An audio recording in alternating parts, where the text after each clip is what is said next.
Colleagues, good afternoon. Chers collègues, je vous inviterai à prendre place. Please take your seats. Dear colleagues, we are about to begin.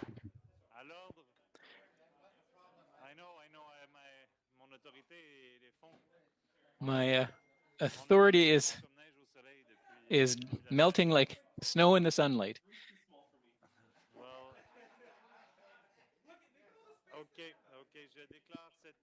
All right. I call this meeting to order. Welcome to meeting 111 of the House of Commons Standing Committee on Industry and Technology. Today's meeting is taking place in a hybrid format pursuant to the standing orders.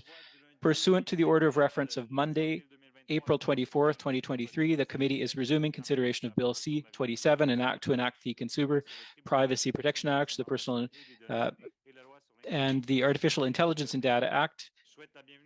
I would like to welcome our witnesses today.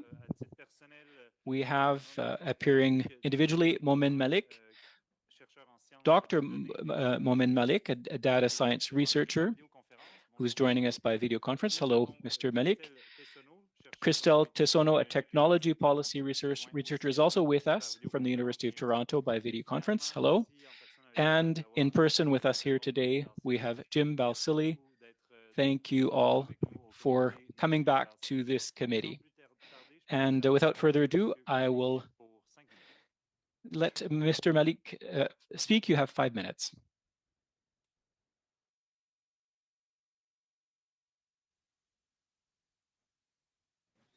Monsieur Malik, je pense que vous êtes en sourdine. I think you're muted, My Mr. apologies, Malik. I was muted. Mr. Chair, members of the committee, thank you for the opportunity to address you this afternoon. My name is Momin Malik.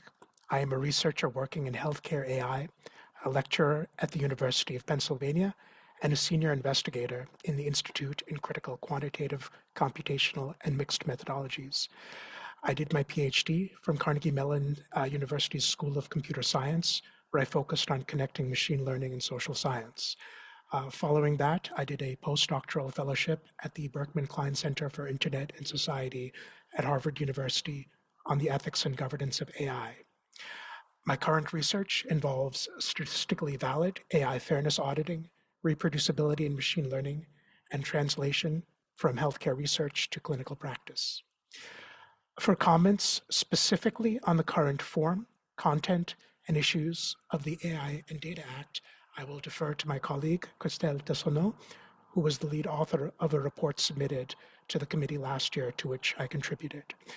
I will be able to answer questions related to technical and definitional issues around AI, around which I will also focus my comments here. In my work, I argue for understanding AI not in terms of what it appears to do, nor what it aspires to do, but rather how it does what it does. Thus, I propose talking about AI as the instrumental use of statistical correlations. For example, language models are built on how words occur together in sequences. Such correlations between words are the core of all such technologies in large language models. We all know the adage, correlation is not causation. The innovation of AI that goes beyond what historically statistics did is not to try to use correlations towards understanding and intervention, but instead use them to try to automate processes. We now have models that can use these observed correlations between words to generate synthetic text. Incidentally, to curate the huge volumes of text needed to do this convincingly requires huge amounts of human curation, which companies have largely outsourced to poorly paid and exploitatively managed workers in the global south. In this sense, AI systems can be like a stage illusion. They can impress us like a stage magician might by seemingly levitating or teleporting or conjuring a rabbit. But if we look from a different angle, we see the support pole, the body double, the hidden compartment.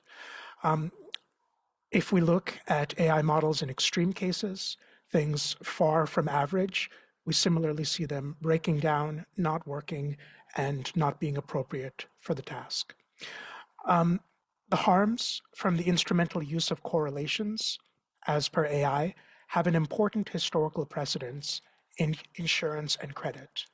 For more than a century, the actuarial science industry has gathered huge amounts of data, dividing populations by age, gender, race, wealth, geography, marital status, and so on, taking average lifespans, and on that basis making decisions to offer, for example, life insurance policies and at what rates.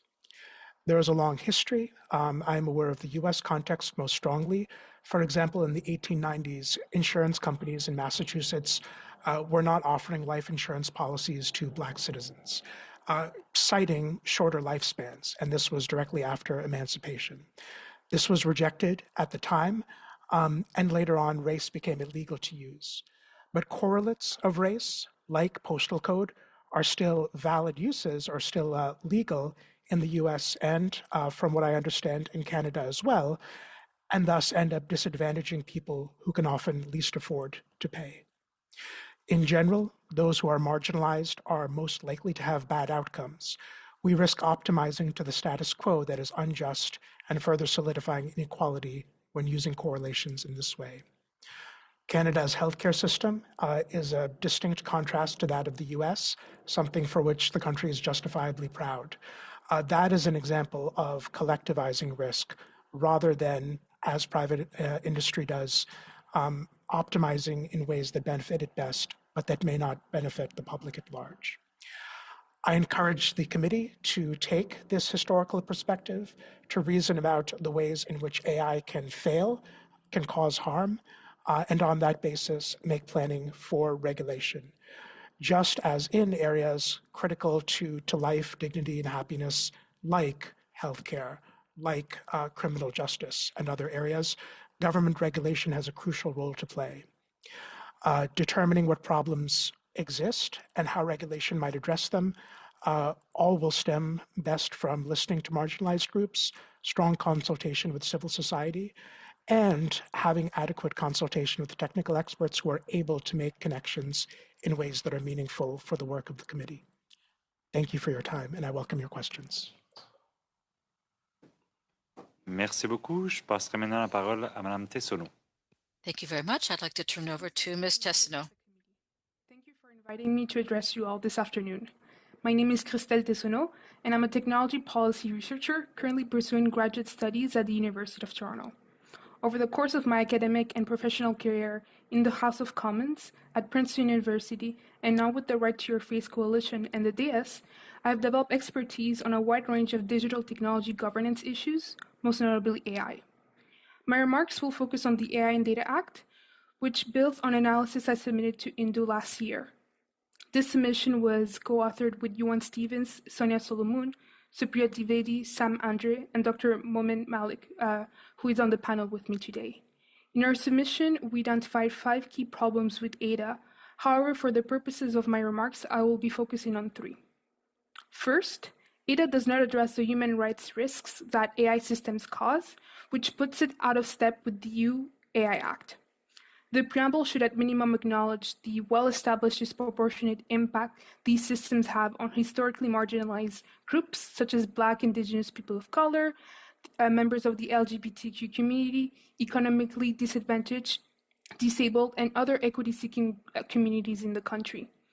While the minister's proposed amendments provide a schedule for classes of systems that may be considered on the scope of the Act, that is far from enough. Instead, ADA should be amended to have clear sets of prohibitions on systems and practices that exploit vulnerable groups, cause harms to people's safety and livelihoods, akin to the EU AI Act's prohibitions on systems that cause unacceptable risks.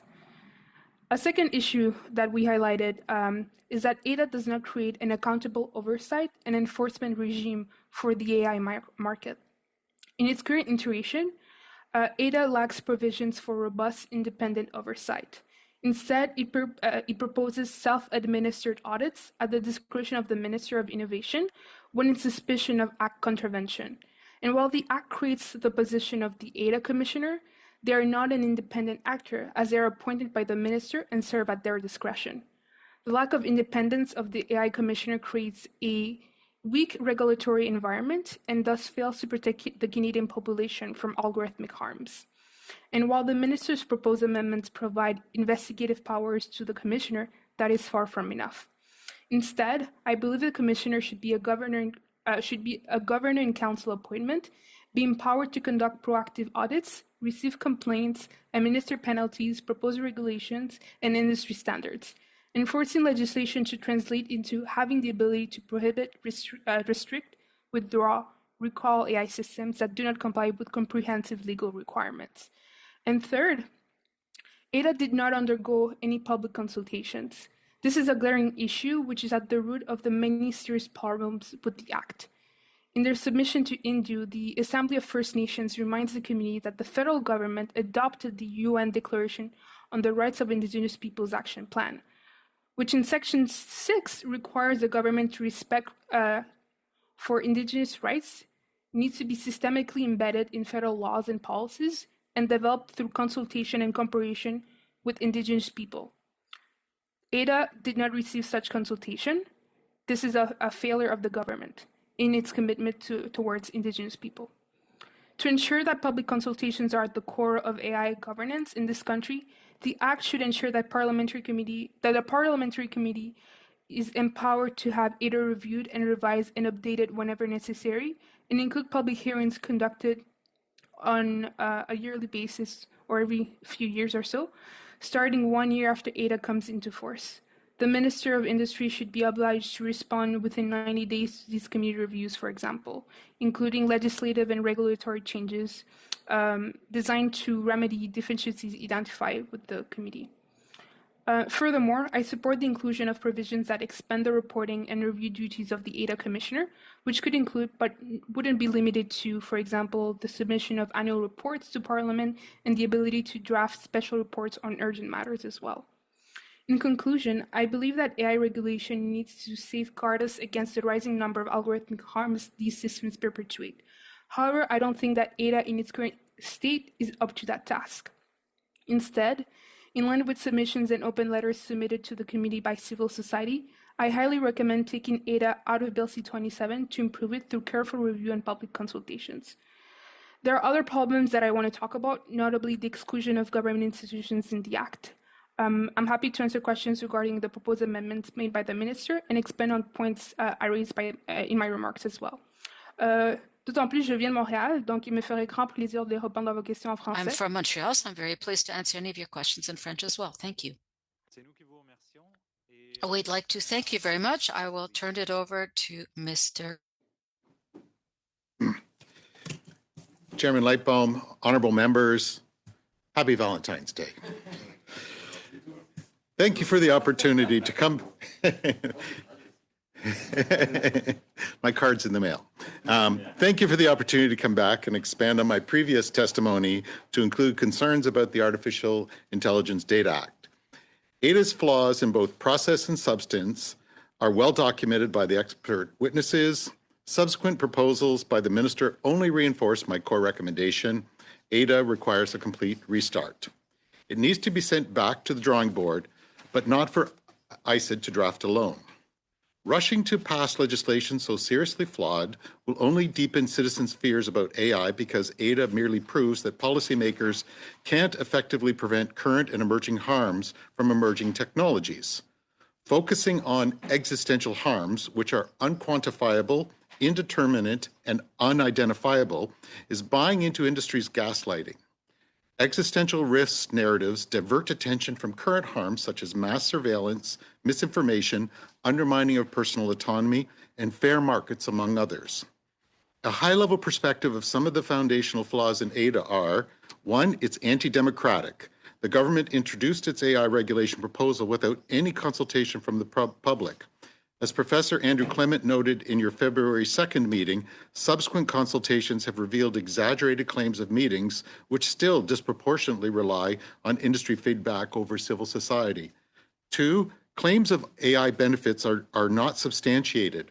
A recent report on Quebec's AI ecosystem shows that Canada's current AI promotion is not yielding stated economic outcomes. ADA reiterates many of the exaggerated claims by industry that AI advancement can bring widespread societal benefits, but offers no substantiation. 3 references to support the minister's statement that, and I quote, AI offers a multitude of benefits to Canadians, end of quote, come from a single source, Scale AI, a program funded by ICID and the Quebec government. Rather than showing credible reports on how the projects identified have actually benefited many Canadians, the reference articles claiming benefits are simply announcements of recently funded projects. Number 3, AI innovation is not an excuse for rushing regulation. Not all AI innovation is beneficial, as evidenced by the creation and spread of deepfake pornographic images of not just celebrities, but also children. This is an important consideration because we're being sold ADA as a need to balance innovation with regulation. Number 4, by contrast, the risk of harms are well documented yet unaddressed in the current proposal. AI systems, among other features, have shown to facilitate housing discrimination, make racist associations, exclude women from seeking job listings visible to men, recommend longer prison sentences for visible minorities, failed to accurately recognize the faces of dark-skinned women, and countless other incidents of harm, thousands of which are cataloged in the AI incident database. Number 5, the use of AI and ADA focuses excessively on risk of harms to individuals rather than harms to groups or communities. AI-enabled misinformation and disinformation poses serious risks to election integrity and democracy. Number 6, ICID is in a conflict of interest situation, and ADA is its regulatory blank check. The ministry is advancing legislation and regulations intended to address the potentially serious multiple harms from technical developments in AI, while it is investing in and promoting vigorously AI, including the funds of AI projects for champions of ADA, such as Professor Bengio. As Professor Teresa Scaza has shown in her research, the current proposal is not about agility, but lack of substance and credibility. So here are my recommendations. Number 1, sever ADA from C27 and start consultation in a transparent, democratically accountable process. Serious AI regulation requires policy proposals and an inclusive, genuine public consultation informed by independent expert background reporting. Number 2, give individuals the right to contest and object to AI affecting them, not just the right to algorithmic transparency. Number 3, AI and Data Commissioner needs to be independent from the Minister, an independent officer of Parliament with appropriate powers and adequate funding. Such an office would require a more serious commitment than how our current Competition Bureau and privacy regulators are set up. There are many more flawed parts of ADA, all detailed in our Centre for Digital Rights submission to the committee entitled Not Fit for Purpose. The inexplicable rush by the Minister to ramp through this proposal should be of utmost concern. Canada is at risk of being the first in the world to create the worst AI regulation. With regards to large language models, current leading-edge LLMs incorporate hundreds of billions of parameters in their models based on training data with trillions of tokens. Their behavior is often unreliable and unpredictable, as AI expert Gary Marcus is documenting well. The cost and compute power of LLMs is very intensive, so the field is dominated by big tech, Microsoft, Google, Meta, etc. There's no transparency on how these companies build their models, nor the risks they pose. Explainability of LLMs is an unsolved problem, and it gets worse with the size of models built. The claimed benefits of LLMs are speculative, but the harms and risks are well documented. My advice for this committee is to take the time to study LLMs and support that study with appropriate expertise. I'm happy to help organize study forums, as I have strong industry and civil society networks. As with ADA, understanding the full spectrum of technology's impacts is critical to a sovereign approach to crafting regulation that supports Canada's economy and protects our rights and freedoms. Speaking of sovereign capacity, I would be remiss if I didn't say I was disappointed to see Minister Champagne court and offer support to NVIDIA. Imagine if we had a ministry that throws its weight behind Canadian cloud and semi companies so we can advance Canada's economy and sovereignty. Canadians deserve an approach to AI that builds trust in the digital economy, supports Canadian prosperity and innovation, and protects Canadians not only as consumers, but also as citizens. Thank you. Thank you very much, Mr. Vasily. So to start the discussion, I'll turn it over to Mr. Perkins for 6 minutes. Thank you, Mr. Chair, and thank you, witnesses. I'd like to start my questions with Mr. Vasily.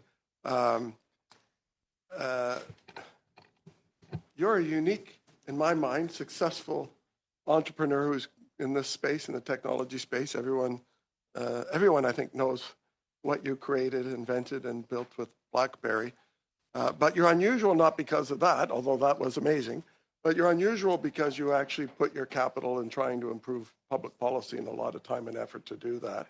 And so I want to thank you for that. But I want to start by asking you, you've been talking about the surveillance economy and personal privacy data breaches by big tech, Facebook, for example, on numerous occasions, for quite a while. When did you start talking about this? I've been doing digital frameworks since I've been commercializing ideas globally, generally, because I learned globally that the game is won and lost on the intersection of the public policy frameworks and the private firms' activities, and it's the marriage of those two things. More specifically on the surveillance economy, I wrote a large piece for the Globe and Mail in 2015 that really turned the narrative away from our, what I would call, outdated approaches that cost us that, and then more publicly on the Sidewalk Labs project to privatize government in Toronto in 2017. So specifically on surveillance, 2015 and 2017, but on intangibles, 25 years. You appeared before, I think it was the Ethics Committee a parliament or two ago on this issue about, I think it was either the Toronto Initiative or a major data breach. I can't remember which it was by Facebook, didn't you? Yeah, and I give real credit to Bob Zimmer, Nate Erskine-Smith, and Charlie Angus, who led a cross-partisan approach to saying, if we don't address these issues, we're going to pay security price, social price, and an economic price. So I found that a very constructive interplay with the committee and being able to participate as the witness. And you were doing this at a time where you were chairing a Crown Foundation known as SDTC, is that correct? And did the government ever push back on you personally, either the minister or his staff, while in that governor and council appointment role for doing that? I only got it indirectly. I didn't have anyone address me directly on these issues, but I was trying to explain that initiative not only would undermine civil liberties, but it was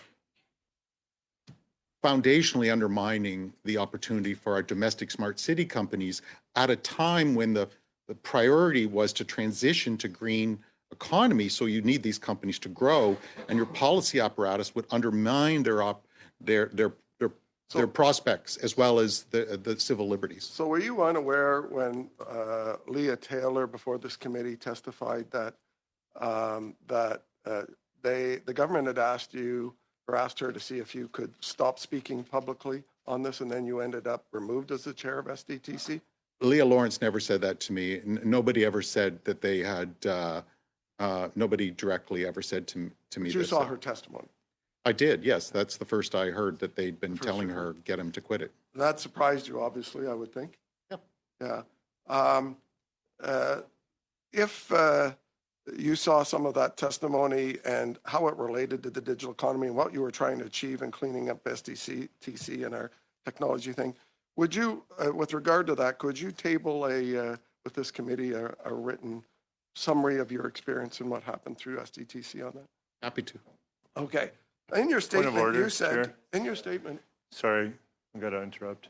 Yes, Mr. Turnbull, on a point of I know order. that we're studying C27. I'm just not sure of the relevance of, I know that STTC is another topic this committee is studying, but I don't understand that how Mr. Perkins' line of questioning and request for documentation is related to the current work that we're doing in today's agenda.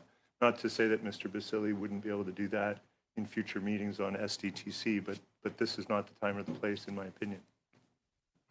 I tend to agree, Mr. Turnbull, and I will ask Mr. Perkins to focus on the matter at hand before this committee, which is Bill C-27. However, I'll note that Mr. Balsillie is free to communicate as he wishes with the committee the information he feels relevant to our studies by and large. I appreciate that, but I was establishing the fact that Mr. Basili has had a long area of advocacy in this area, which is relevant to this bill. You said in your opening statement that you need to give individuals, one of your recommendations, the right to contest and object to AI. That's an important element. I also am aware that when the scientist for Microsoft, Mr. Rashid, developed this early learning models, he made it available widely, the technology. And Mark Zuckerberg has also said, with the next generation of AI, he will make that available. What do you think is the result of making this technology widely available for anyone to use? Well, be careful of the contrast between algorithms very broadly and learning models narrowly. So there is a contrasting between open source that they're doing with the Facebook account case and how that locks you into needing their tools. So there's open and sort of open, but also the algorithms that manipulate our children or do the other forms of biasing are long-standing and been around since the beginning of the surveillance capitalism model some 20 years ago. So I would think ADA's job is a broad one and LLMs are a subset of it. But again, I think you received notice, and it was mentioned previous testimony, that the First Nations haven't been consulted on this, and they're going to contest this in the courts and many other aspects of civil society. This is complex, multifaceted stuff. The consequences are high. There's incompatibilities to what certain provinces are doing and who trumps who, and it looks like the federal legislation trumps the provincial. And so you have to, this is a place where you have to get it right in a complex zone. So yeah, LLMs are tricky. And what's Canada's approach on this, which I made comments to, which is beyond the ADA, but you cannot think of this stuff independent of compute power and sovereign infrastructure and how we're going to approach that properly to be a sovereign, safe, and prosperous country. You're in for penny, you're in for pound. No advantage being first on this? No, not on the legislation if it's wrong. And also not to squander the scarce resources we have to try to build the kind of country we want, that we inherited. Thank you very much. Mr. Turnbull, the floor is yours. Okay, well, thanks to all the witnesses for being here today. I really appreciate your contributions. Mr. Basili, welcome back again to committee. I know it's your second time here for this study, so appreciate your contributions. Look, I wanted to just say something off the top here, which is that we've had 86 witnesses, 20 meetings at INDU, 59 written briefs. The department and ministry have conducted over 300 meetings and consultations on C-27. And the regulations that will be forthcoming will be 2 years worth of extensive consultations before those are released. So, you know, I think that there has been consultation done. I understand that some witnesses today feel like there needs to be more, and I value your perspective. I just wanted to correct the record. When people say no consultation has been done, I think that that the evidence or the facts sort of substantiate a different claim. Anyway, you know, I just wanted to start with that. 1 second, I'll we have a point of order. I just have to interrupt. The witnesses have not said that there has not been consultation.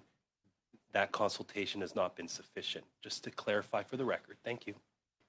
Okay, that's not a point of order, Mr. Viss, so I would appreciate no more interruption. That is not taking away from your time, Mr. Thank you. Turnbull. Go ahead. Okay, and great. And I've taken the time, Mr. Moment and Tessono, I hope I said your names right, but to read the report that you two worked on, which is called AI Oversight, Accountability, and Protecting Human Rights, which I thought was quite provocative and interesting, and I think really well done. In that report, in the summary of recommendations, the fourth recommendation says that C-27 needs consistent, technologically neutral, and future-proof definitions. I wanted to ask both of the panelists that are joining us remotely today, how do you make definitions future-proof when AI is evolving so quickly? Could you maybe individually, Mr. Momin, maybe you could start, and I can go to Ms. Tessono after. Absolutely. The specific models and trends are evolving quickly, but I think there's been about 20 years or 30 years of statistical machine learning as the core of everything that we see AI having success with. That in turn is at least what I talk about as an instrumental use of correlations. Historian Matt Jones and data scientist Chris Wiggins have a very fantastic book about this, how data happened, that details kind of this shift. So focusing on, I think, thinking of this like insurance, that how would we regulate what insurance does, or how do we regulate what insurance does, in the sense that that is addressing the goals, the outcomes, the processes that is going to persist, whatever new model comes out, if it is indeed based on correlations like everything has been for the past 30 years, and everything currently is as well. And I will pass Thank you. to my Ms. colleague. Tisono, would you weigh in on that? Because it's a recommendation from one of the reports that you co-authored. Could you share with us your perspective? Yes, by technologically neutral and future-proof, we also mean definitions that are narrow and specific to current trends in artificial intelligence. For example, in Section 5 of the Act, there's a definition for bias output, but that focuses too much on the outputs that systems generate when harms emerge throughout the AI lifecycle. So we should be having definitions that are more inclusive of the development, design, and deployment of technologies rather than focusing too much on the output. And also we should be and as a reminder, I would also like to say that the contexts don't really change when we use technologies, that is in education, healthcare, and in government. So we should be focusing on regulating the contexts as well in which they're used. Prohibitions on systems that process biometric data are a way to be technologically neutral, in my opinion, and future-proof as well. Yeah, I mean, I think we've heard testimony from several witnesses that I can recall that said the use case and this was from the industry partners or big players that were here a short time ago, that said that the use case or the application of AI in the context really mattered for assessing the risk and defining whether it would be a high impact system or not. And I found that at least interesting to think about, but I thought was impractical in terms of building a legislative framework. It seemed to be like if the government had to predict every single use case in every single context, I think that would be quite challenging for the government to do. Would you agree with that? No, I don't think so. I'm sorry, can you say that again? No, I wouldn't agree with that because we already have systems being deployed actively, and we can sort of build on the existence of their application to build frameworks that are flexible as well. So I think it's really a question of building infrastructure of regulation that is flexible and also that is inclusive of the different stakeholders that are present in the deployment, development, and design of AI systems. Thank you for that. I'm going to jump to a slightly different topic. One of the other recommendations is number 5, and it is about addressing human rights implications of algorithmic systems. And I think Mr. Basili mentioned this as well, which was the right to object to the automated processing of personal data. Doesn't C27 currently already address this through both the requirement for record keeping, through the easy identification of an AI-generated output, which has to be watermarked or identifiable, and biometric information is technically protected, that you would have to have express informed consent in order to use that. So isn't that already addressed in this bill in some respects, in some very real respects? Maybe you think we should go further. I will ask Mr. Momen first, and then Ms. Tisono. I would defer to my colleague, but I think it's also about what happens with some of those things that are recorded. And again, if AI is not defined flexibly enough, somebody could just call a product not AI, and then it might not be covered. But I'll defer to my colleague for everything else. Ms. Tisono, could you weigh in on this? Thank you. Thank you. Transparency and reporting requirements are very useful to policymakers, researchers, and journalists who want to understand systems and how to better address them.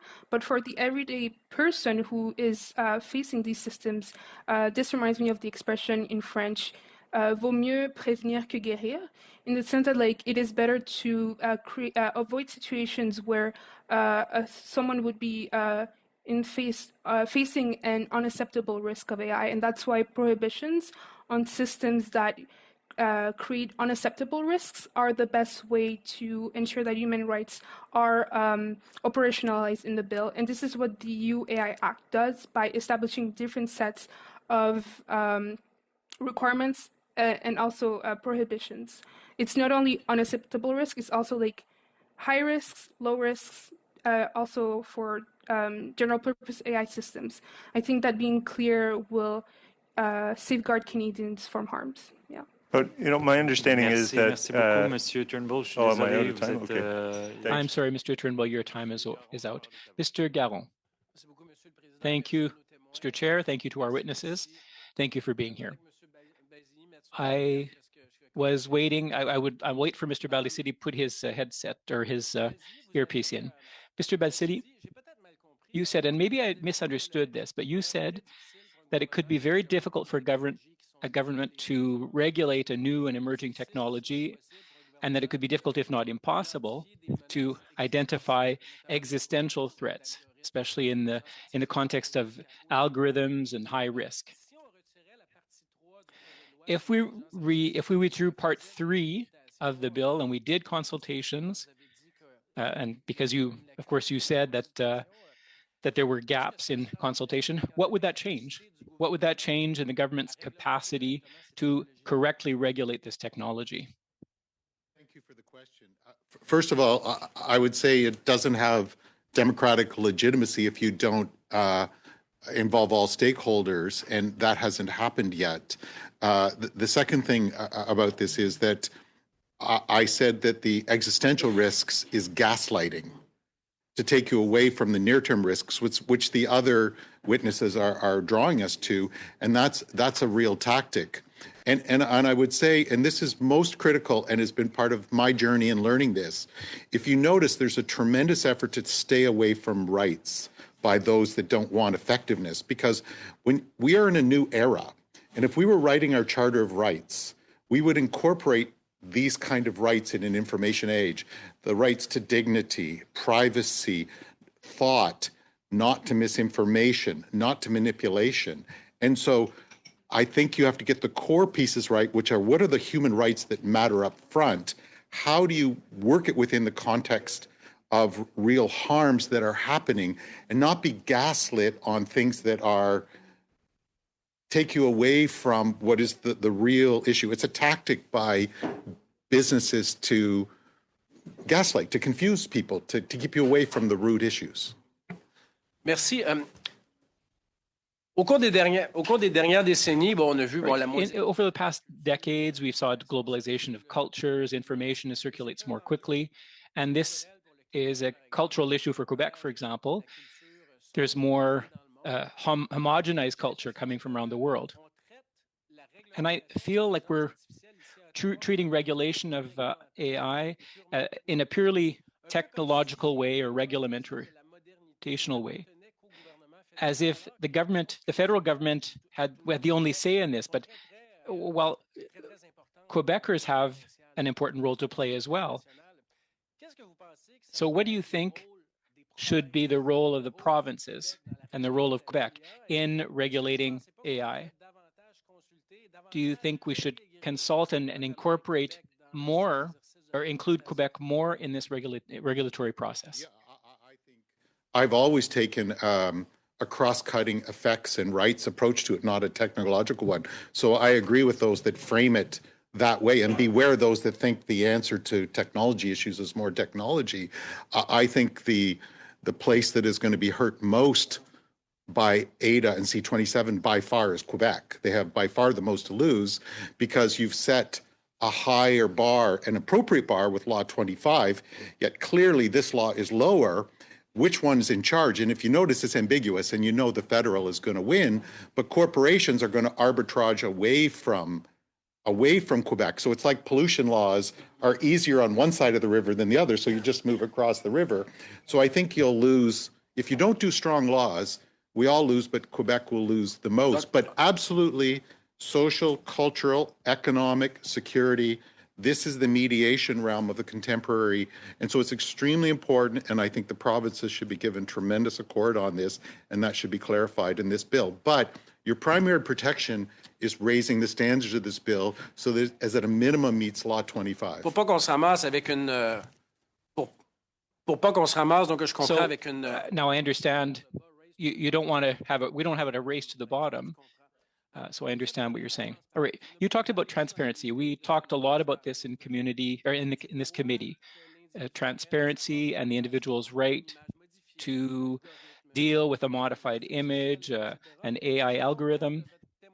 Now, I understand from your testimony that transparency is not sufficient because it shows us our impotence to deal with this. And you said something else that was very interesting.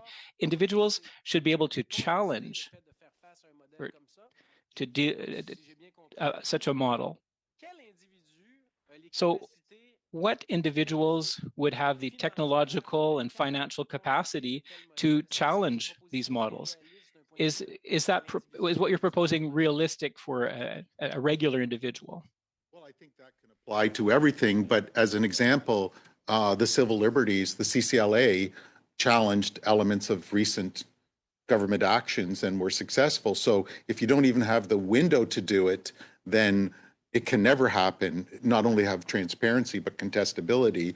Yes, then there's an issue of resources to do it. But that's where we can ask the question of a strong civil society for Canada to deal with this. And again, I will say again, we will be playing whack-a-mole forever in this if we do not get the fundamental rights up front, because that's going to frame what is the moral imperative here. And you could have rights to protect culture as a fundamental right, put it in there, make it explicit, have it referenced throughout the document, even and then it's unambiguous what trumps here. But if you notice, those things are transactional and not really addressed. Et je vous... il me reste peut-être une dernière question. Je pose une question. Okay, this is my last question. I'm going to ask you a question that I asked another witness, but I'd like to hear what you have to say. We've talked about a high impact and high risk models, those models that threaten integrity, health, but we seem to have omitted models that that threaten minority cultures, for example. Do you think that could be part of a definition for an AI or a high risk AI model? Do you think that could be included in that? Communities, that was one of my comments, communities and groups, First Nations, visible minorities. But again, if you get the human rights and a right not to be discriminated, it gets it right up front. And then when it happens downstream, that becomes the inalienable reference point of the courts. And so be careful. My strong advice is focus on the root cause rather than the effects, because the effects are always going to move. But fundamental rights are fundamental rights. And I like this idea of culture and sovereign culture being a fundamental right. I think that otherwise Quebec is at risk of homogenization and steamroll unless you enshrine it. And this is your chance. Merci beaucoup, Monsieur Garon. Monsieur Massé, la parole est à vous. Mr. Massé. Here, I'm going to spend the first part of my time addressing a document and getting this on the public record that came to our attention today. It's from the Assembly of First Nations. In that, they talk about the process. The first problem with the legislation, of the way it has come to stand before the committee, the legislation was crafted without the due consultation and cooperation of First Nations, as is the minimum required outlined in Article 19 of UNDRIP, which reads in full, states shall consult and cooperate in good faith with the Indigenous peoples concerned through their own representative institutions in order to obtain their free, prior and informed consent before adopting and implementing legislation or administrative measures that may affect them. And then in the conclusion, and hopefully we'll get a response to this committee about this, Mr. Chair, because I would like a formal response from the minister. They say that the minister has not consulted with First Nations specifically for that. So I would like to move a motion that this committee write the minister to confirm whether or not First Nations and which First Nations have been consulted in this process. And I would hope that that motion be supported by my colleagues.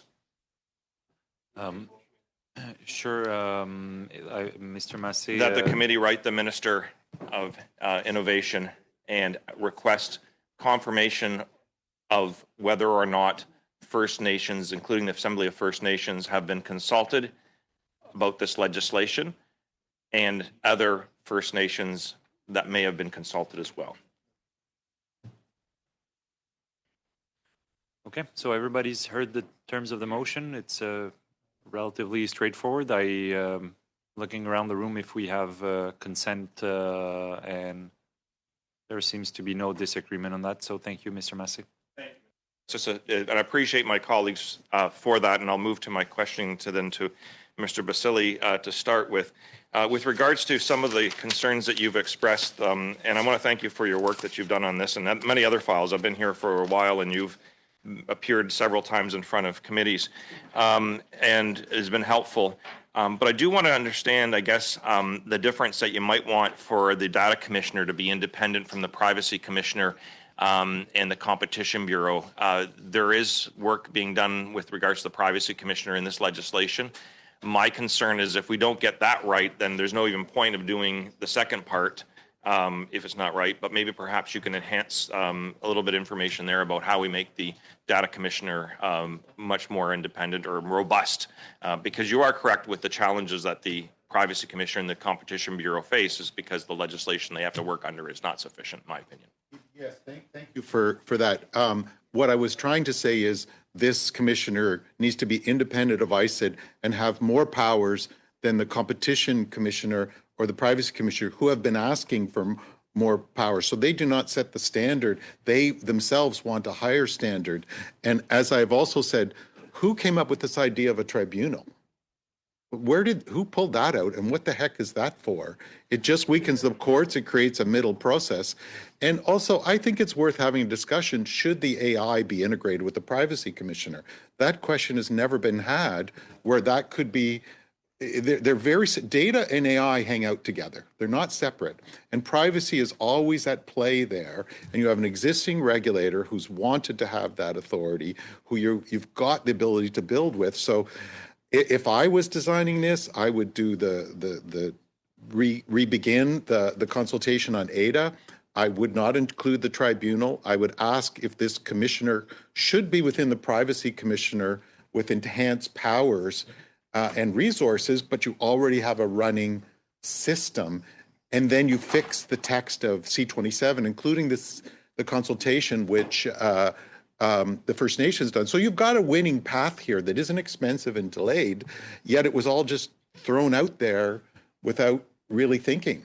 So that's actually interesting. So to make sure I got this right. So you're suggesting even if there's nothing stopping us right now, I never thought of it this way, of actually creating an AI commissioner now, and then having almost that be part of almost the process coming forward. On how to do AI, we could actually then have the AI Commission Office set up and running, and then finish this part of the legislation. Put it within there's nothing to say you can't run it within the Privacy Commissioner and expand its mandate and resources. So it's a parliamentary direct reporting that's well established, well respected. And by the way, all of these issues of adequacy and so on that we're looking for build upon the Privacy Commissioner's work. And so this idea of adequacy in Europe is a living document that's actually contextualized on case decisions, principally from our courts and our privacy commissioner. So the idea that these are separate structures and you want parallel fragmented, it never did make sense to me. I don't know why. You just give the powers to the privacy commissioner, get rid of that silly tribunal, fix the C-27 provisions so that they're actually like GDPR, have proper consultations on ADA, you're on your way. Why? I have an expression I use, life's hard enough, don't make the easy things hard. Do I have any more time, Mr. I think I'm out. Thank you. Yeah, thank you. I forgot to start the timer, so I'm glad you're so respectful of the rules, Mr. Massé. Appreciate that.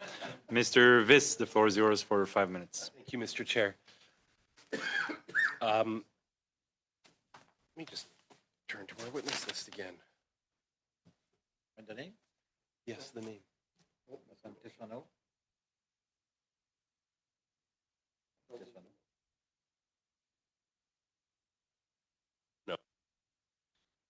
In your testimony, Ms. Tessino, you referenced the European Union's approach, which is different than the Canadian approach, and you talked about prohibitions based on thresholds. Can you clarify for this committee the difference between the approach being taken by the European Union and the high impact systems outlined by the minister in his letter to the committee on November 28th? Thank you for your question. So the proposed amendments in ADA made by the minister would call for a class of systems that would be considered as high impact. And the class of systems is subject to a schedule which would be updated through regulations if my memory is correct. And the European Union, in contrast, has in its law explicit systems that are considered unacceptable.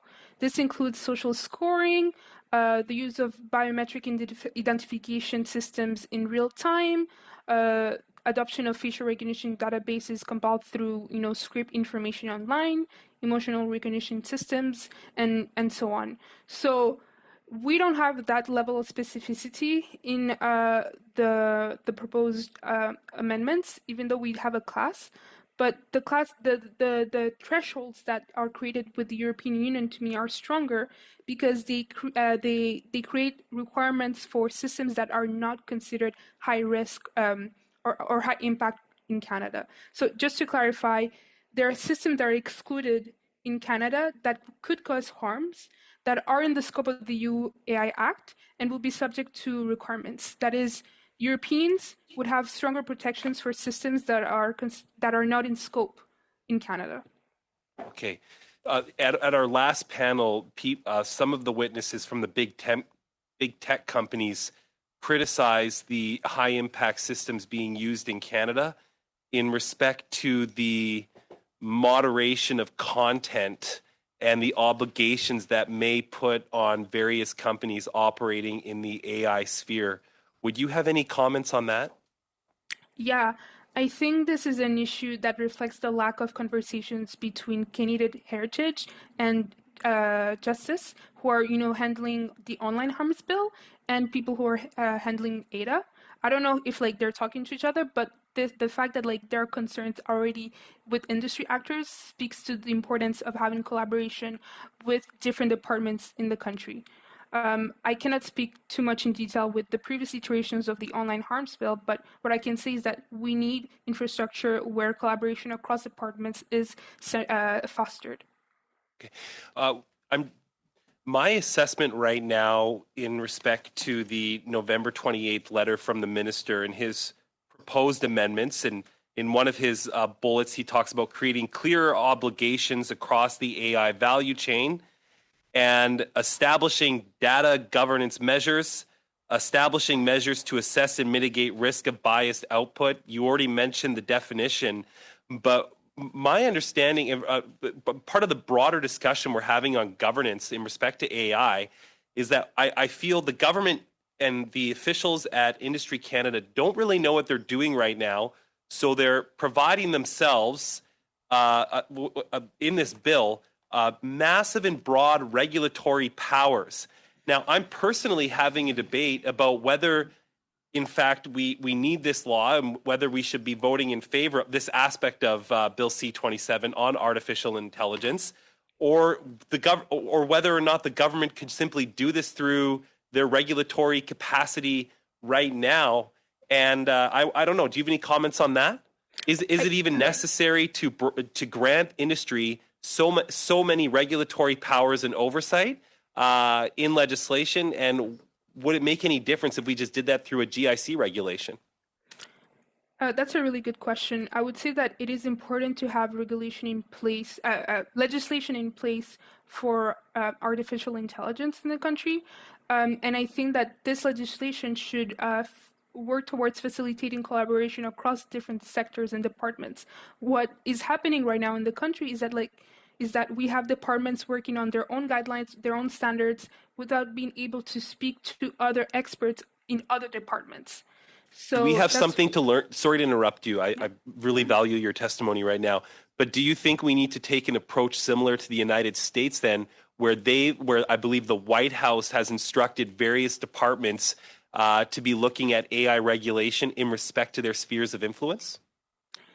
So it is my understanding that departments in Canada are doing similar work. It's just that they don't have the same powers as agencies and commissions in the United States. So the FTC, for example, can emit orders and fines and penalties and such, but I don't think that is the case for Canada. And that's why it is important to have a regulator that is independent, who would be able to impose fines while also working with departments. I definitely agree with you on the regulator, and I believe I'm out of time now. Thank you so much. You are. Thank you very much, Mr. Van Bynen. The floor is yours. Thank you, Mr. Chair. This has been a real learning experience, and I think a lot of differing concepts have been brought forward, and it'll be a challenge for us to land on some common ground in terms of bringing this legislation forward.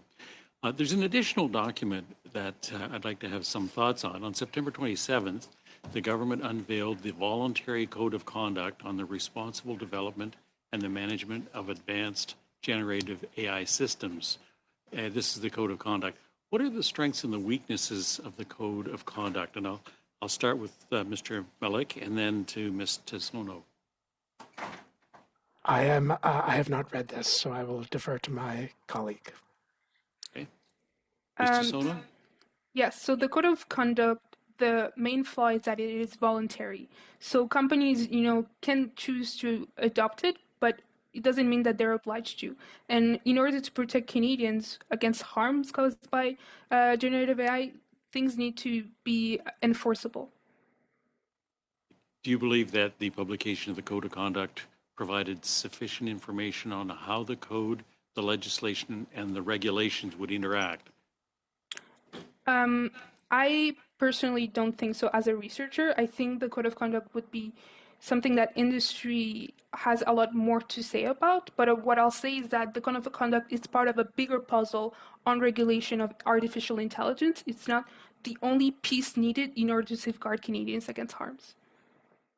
Earlier in a previous discussion around how the Bill C-27 in part appears to be at least based on the European Union's model. How would you compare those two pieces of legislation? But more importantly, can you highlight some of the elements of the European proposal that are not included in the AIDA that should be? And then I'll pass over to my colleague. So the EU AI Act creates different thresholds of reporting and transparency requirements for companies deploying different types of AI systems. And in Canada, we only have requirements and reporting and transparency requirements for a specific class of systems. It means that we're more exclusionary, and the EU is more includes more systems within its scope. It also has a list of unacceptable risks and systems that should be prohibited if they pose unacceptable risks. This makes stronger regulation and protects people against harms. Okay, thank you. Mr. Turnbull? Thanks. So I just wanted to go back to my line of questioning earlier, which was about the right to object to automated processing of personal data. I really feel like C-27 has dealt with this through express consent of using my biometric data. So I could just withhold my consent if I don't want someone to use that data. And if they contravene that requirement, they would be breaking the law because they wouldn't have sought my express consent. So I don't understand why in your paper you're recommending that we do something that's actually, I feel, included in the bill. Can you maybe just speak to that, Ms. Tesono, from your perspective? Yes, I think that rights are certainly very important to have, but in order to act on rights, it creates an unfair burden on the everyday person. I, for example, have contested the use of my data, and it, kept me. It was a financially, emotionally, and physically exhausting process. I've done that when I was living in the U.S. as a researcher at Princeton. It's not easy to do, and even despite my expertise and access to resources and privileges, it wasn't an easy process. So I can only imagine if, for example, one of your constituents, a single mother, or a young person, or even like let's say a teenager, like a minor, like I think it would be very hard for them to contest the use of an AI system and to act and to ensure that their consent is respected. So, but if I'm just to clarify that though, if the company has not sought their consent, then they have broken the law and they would be subject to enforcement and penalties that are included in the law. Would they not? So I don't understand what you're saying, because I agree with what you're saying, but I feel like the bill is dealing with this and I don't see the deficiency that maybe you're seeing. So I'm just trying to understand your perspective on this. Could you clarify a little bit further? Do you understand what I'm saying? I understand what you're saying, yeah. and the deficiency arises when there's not an independent commissioner who's able to, who is empowered to proactively investigate situations and commission audits. So I think that, like, yes, it would be illegal, but it would be dealt with at the courts, and that would take a lot of time and years and resources. If this is like something that is seen at scale, but if it's an individual case, this will be even harder for someone to go through the legislative, through the legal process at the courts to prove. Merci beaucoup. Monsieur Garon, 2 minutes 30. Thank you very much, Mr. Garon. You have 2.5 minutes. Thank you, Mr. Chair. I would like to continue with you, Ms. Tessonneau. So it's a pleasure for us to be able to speak in French. I'm looking at your curriculum vitae and your research work. You've worked on inequalities, you've worked on technology and the link to racial inequalities, and also you've talked about algorithms and how they feed on data that actually include this racial inequalities and are able to reproduce them. So I'm simply trying to understand, could you give us a very tangible example of an application of AI that is currently in circulation that has given rise to that kind of a bias in people's daily lives, just to give us a really down-to-earth example? That's a great question, and it's nice to be able to respond in French. I know that right now there are 6 cases of people who are dying who faced face recognition systems, or rather black persons, I'm sorry, I made a mistake, black persons, and they were falsely identified. As a result, they lost their status, refugee status in the country.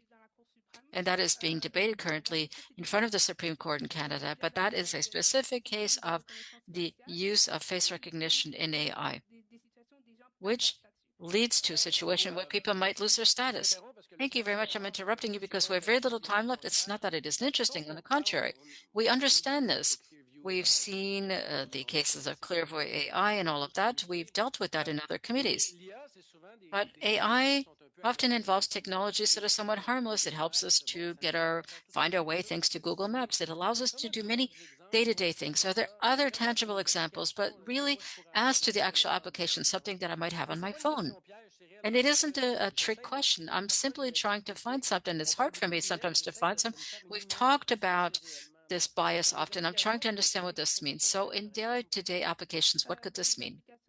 Disons les médias sociaux, ça veut dire lorsque les in the social media, for example, where companies use systems for recommendations that categorize users into certain categories in order to sell them products or show them certain content, knowing that it will engage them. I know that for young people and for children, it causes mental health problems because they are exposed to things which are really explicit and harmful. Thank you. Thank you very much. I see that Mr. Massé must have stepped out briefly. I'll move on to Mr. Williams, if he is willing to. Mr. Williams, yes, you're up because Mr. Massé had to leave for a moment. Sounds good. Thank you. Mr. Balsillie, I'm going to start with you.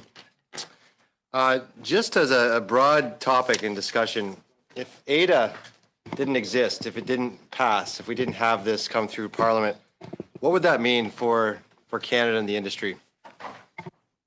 No legislation is better than bad legislation. However, you do need to regulate this realm, and I think it needs to be done expeditiously but thoughtfully. So we will be harmed if we don't regulate this properly, privacy and algorithms together, but they need to be done so that they're effective and not just an exercise in theater. In terms of what that regulation will mean, there was a first iteration of ADA. It did protect high impact with AI. Obviously, different flaws with putting that power into the ministry's office instead of having an independent commissioner. Are there amendments you could live with if we needed to have any regulation on ADA as it stands? Sure, you could do a comprehensive set of amendments to make it proper, but you will always deal with the democratic integrity issue. And the First Nations has said they're going to litigate on this C-27 and ADA.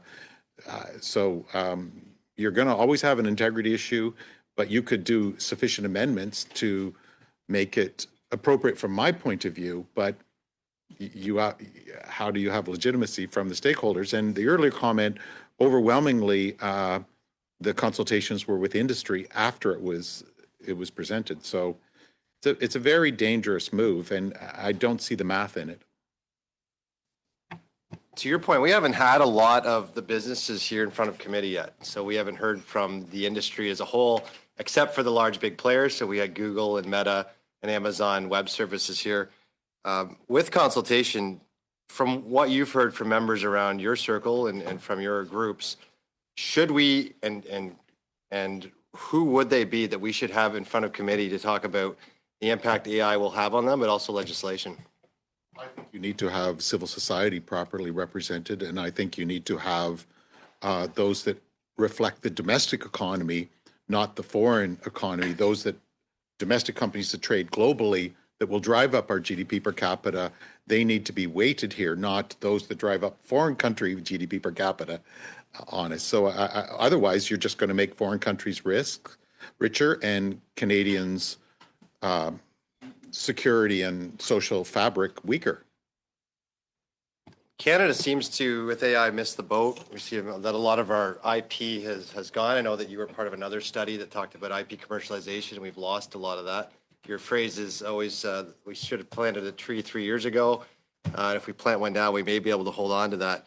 When it comes to AI and keeping IP in Canada, we think it's props it's gone its way. But what can we do with legislation that perhaps looks at building that back up over several or many years?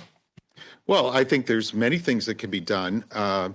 First of all, if you look at the policy for MILA in Quebec for their AI Institute, they say, and I quote, "We do not write patents for anything we do, we publish our research."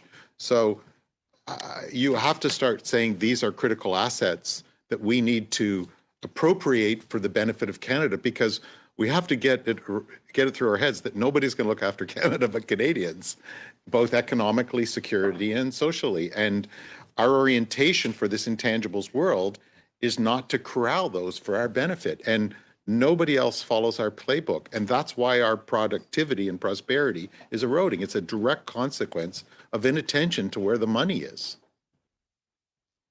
The EU seems to have something in place. It seems that the EU sort of leads legislation when it comes to privacy. We talked about the GDPR as the gold standard. Should we be looking at any parts of the EU projected legislation to say that we need that in Canada, or should we be doing our own? The EU had comprehensive consultations on their Markets Act, their Services Act, and the recent AI Act. I would also say I would encourage this committee to consider both what they've done on the sovereign cloud in the Gaia X, as well as their high performance compute environment, because Canada has some standing with the Horizons project in that we could back into that. And so we could be part of a federated high compute. But again, you need to approach these things to say, how can we leverage what we get and get the benefit out of it, rather than inventing something and give it away, or then trying to spend on these investments that don't work out.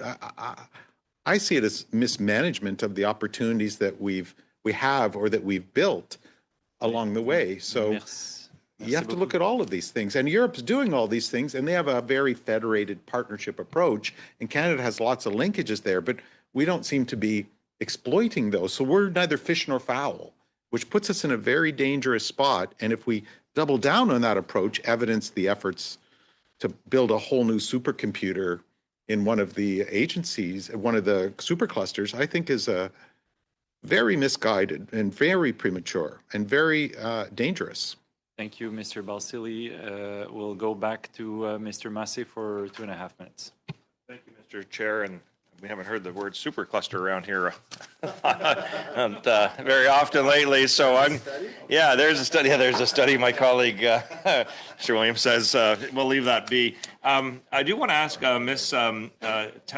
Tassano, when I was at a couple conferences in the United States this past summer for Canada-US stuff, there was a couple of corporations that are doing data input for artificial intelligence right now, and they had self-admitted that they have racial and other biases from their inputs, because they don't even have the right people that are actually building the AI properly that is balanced. And so it's also producing results that's not balanced. Just wondering if you have any kind of commentary about that in Canada.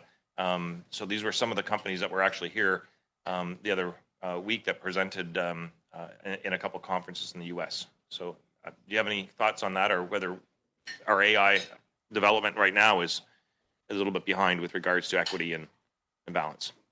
I cannot speak to specific examples, but I will say that representation is certainly a problem across the AI lifecycle. So in data collection, data creation, all the way to the way models are tested, on which groups are tested and deployed as well. Okay, thank you for that.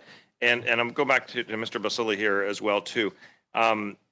Your distinction, I think I do want to hear it again, though, in terms of a little bit more development, is the individual right to object versus what's in the bill. I think that's one of the things that we're hearing quite a bit from groups and organizations. Can you highlight a little bit more on that struggle? Yeah, this idea that you have the right to see what they're doing and contest, it's not there. Yeah, and it's not because right now collective action is not always what people want to do, or companies as well. The companies certainly don't want transparency. Why would they? They want it voluntary and opaque. And how do you know what the problem is, and how do you contest it, even if you somehow find out, which you can't, you really can't, because they have no duty to notify. Yeah. Okay. Thank you very much, Mr. Massé. Mr. Sorbara, the floor is yours for 5 minutes. Thank you, Chair, and welcome everyone. As this is the sort of last 5 minutes, I'll be able to comment with regards to C-27. Obviously, a lot of work has gone into this bill. A lot of work has gone into this bill. And I just want to say, obviously, congratulations to everyone involved, but also thank you to all the witnesses that have come. My comments in terms of the last 5 minutes. It's a long thing. It is well needed. Artificial intelligence is and will impact every single person in Canada and across the world, their lives, their livelihoods, everything we do, from using Google Maps to the healthcare sector to every aspect of our daily lives. So it is, I would say, good, to use a very simple term, that our government, and working and consulting and listening with a number of stakeholders, in the dozens, of course, that we are coming forth with C-27. Obviously, not everyone is going to agree on legislation. That is part of our democracy, and that is an individual's right. and I get that. I've been in Parliament for a number of years. Not everyone agrees, but we must work, we must take action, and we must legislate, because that's what we are, legislators. And I've, since joining this committee several months ago and coming on board and looking at the privacy aspect of the bill, which I think parts 1 and 2, and then part 3 of ADA, there's a lot of stuff in here, and we know other jurisdictions are moving with Europe and the UK and the United States and us. I do agree on one aspect. A voluntary code is good, but we need legislation. I think that's a part of capitalism. Voluntary codes for business are voluntary, but you need teeth, and that's why you need to legislate. So I wanted to start off there. I do want to ask the individual who works at the Mayo Clinic, because I believe that AI, and one of the powerful tools of AI, will be in the healthcare sector. And as we move towards more specialized medicine and specialized screening and specialized diagnosis, AI will continue to play a greater role. So to you, Malik, if you could comment on AI's role within the healthcare sector from your point of view, please. Yes, and just to make clear, I am here as an individual and not on behalf of Mayo, although that is where I work. My own view of this from being on the inside is that there's a lot more claim making and hopes than there are tangible, concrete results. And sometimes whatever ends up working, it's much more following the steps of biostatistical rigor that have been known or worked out over the past 50, 60, 70 years to get to an effective intervention that improves things in some ways. There are a ton of things that people are proposing that may or may not fit what the actual healthcare needs are. So I think I would say more biostatistics, thinking of that as what ought to transform healthcare rather than labeling it as AI is maybe a more helpful frame. And there are works about this. I'd have to look them up. A lot of the AI tools for COVID, for example, there's a paper found were totally useless in the end. And I think that's the case in a lot of studies that go back and look and see, here's the AI that has been claimed to do something, what actually happened. There's also a report from Data and Society talking about a successful implementation that was as much about the qualitative aspect and stakeholder engagement than it was about the actual model. So I would say that is where I'm working. That is what I'm working towards. But I would offer a lot of caution in that faith and that rhetoric. If I can, Rosa, I just want to say thank you to the chair for being such a great chair, and I'll end it there. Well, then you have all the time in the world. Okay, thank you. Happy Valentine's Day. Thank you, colleagues. But that's a good segue for me to say thank you to our witnesses. This concludes our portion on the C27, where we've heard from a lot of witnesses. That's going to instruct us as we go through clause by clause in April. And colleagues, before we suspend, I just wanted to let you know, and also for the people watching at home who might be tempted to submit to us a brief on C27, that we'd like to receive that by March 1st. And for colleagues, amendments, if possible, by March 14. So we have the time to study the amendments proposed and have discussions. And if you can earlier, that would also be ideal. I'll also thank Alex, our analyst, whose meeting is, dont c'est la dernière rencontre aujourd'hui. Merci pour tout. This is our last meeting today, so thank you for everything. Thank you, colleagues. Thank you to the witnesses. And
Okay, chers collègues, je vous demanderai de reprendre place.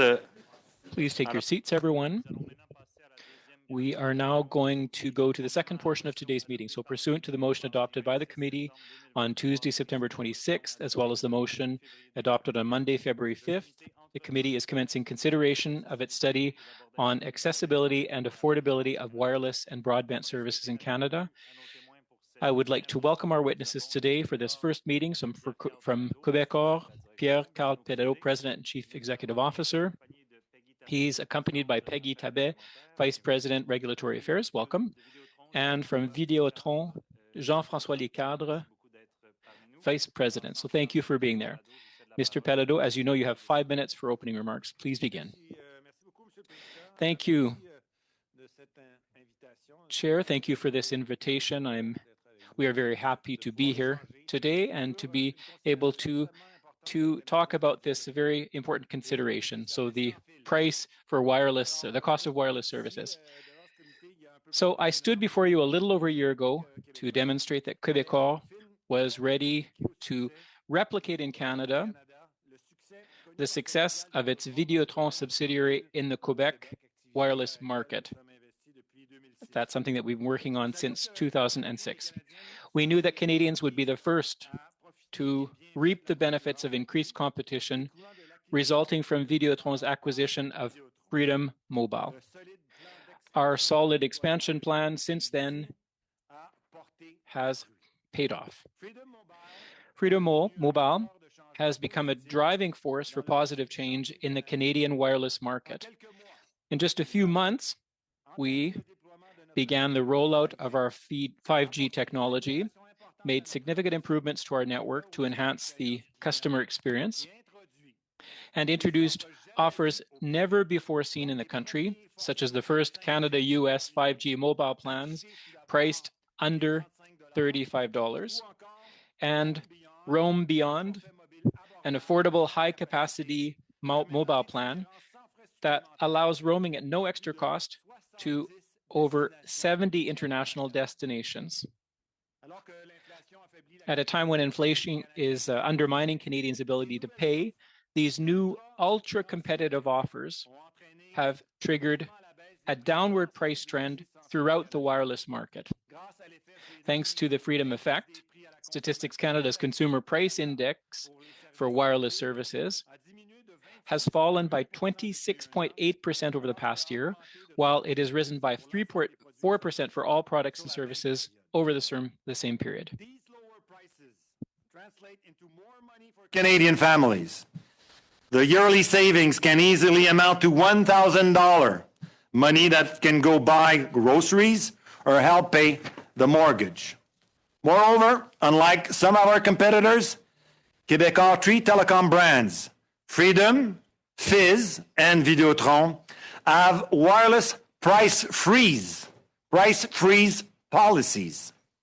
Customer can keep the same monthly rate for as long as they keep their mobile plan. La volonté de voir s'établir une desire for healthy, sustainable competition expressed by various government bodies has contributed to this progress, but there is still work to be done. National roaming charges, for example, are still 6 times higher than those in Europe and need to be reduced if prices are to continue to fall in a context of rapidly growing mobile data consumption.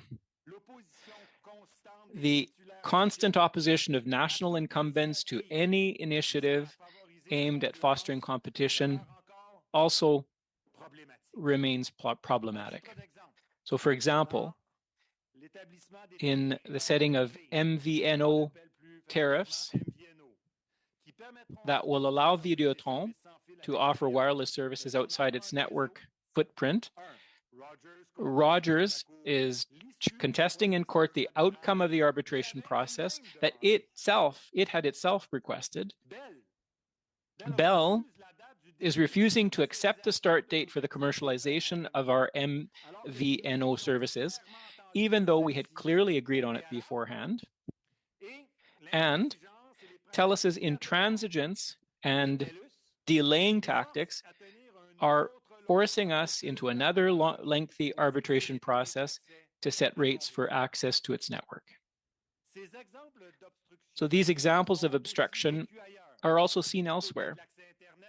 In internet access, for example, in addition to appealing a CRTC decision concerning access to its fiber optic network, Bell recently turned to the government to overturn this decision, which was based on the government's instructions to the CRTC to adopt new rules favoring competition, improved service, and affordability.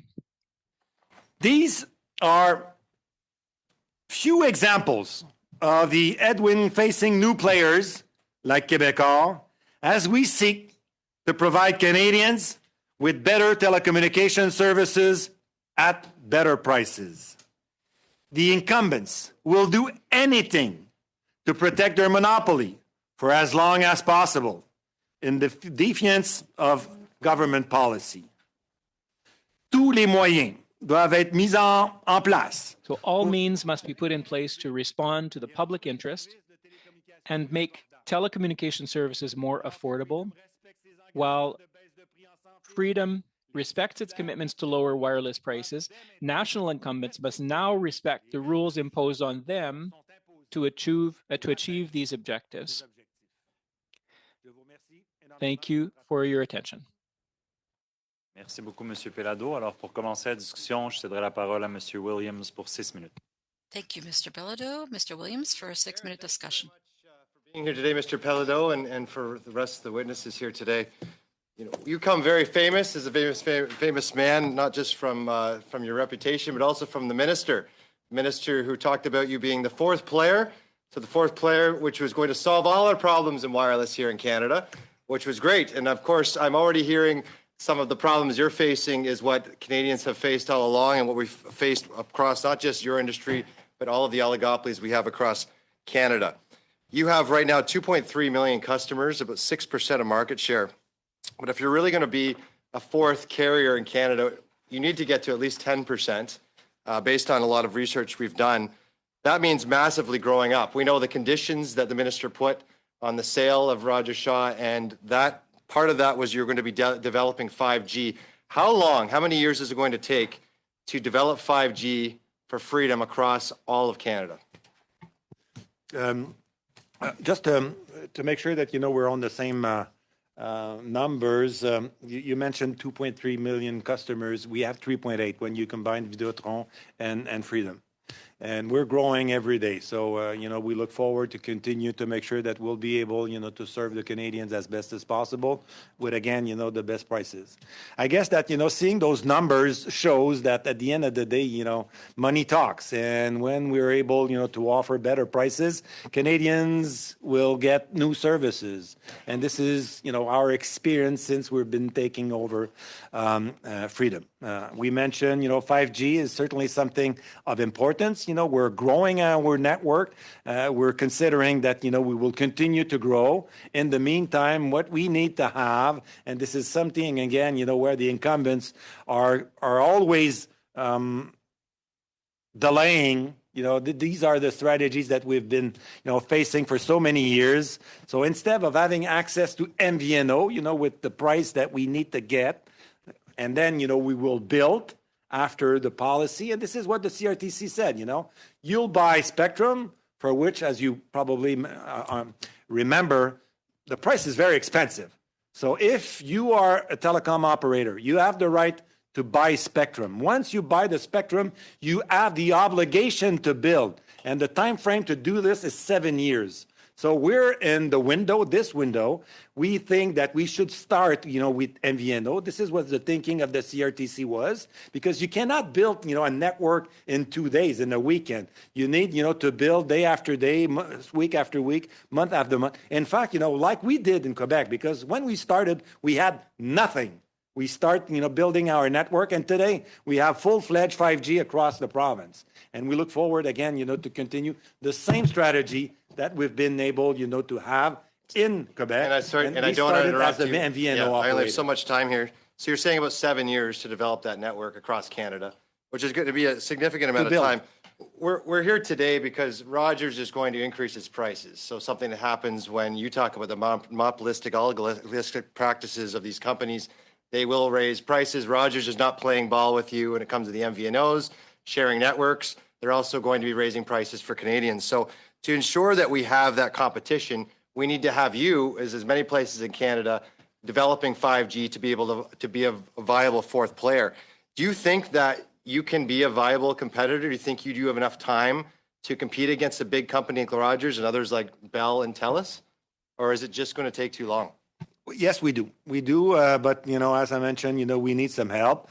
There's no doubt that, the desire and the will of, I guess, we should say the Parliament, not only the government, is to make sure that Canada will not going to be the country where Canadians, where citizens pay the highest prices in the world.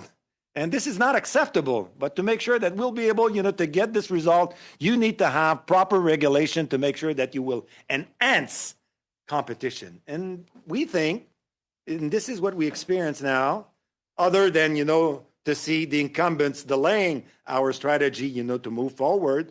But what we're seeing right now is the right thing. The CRTC is certainly, pro-competition, and we think that it will continue to do so.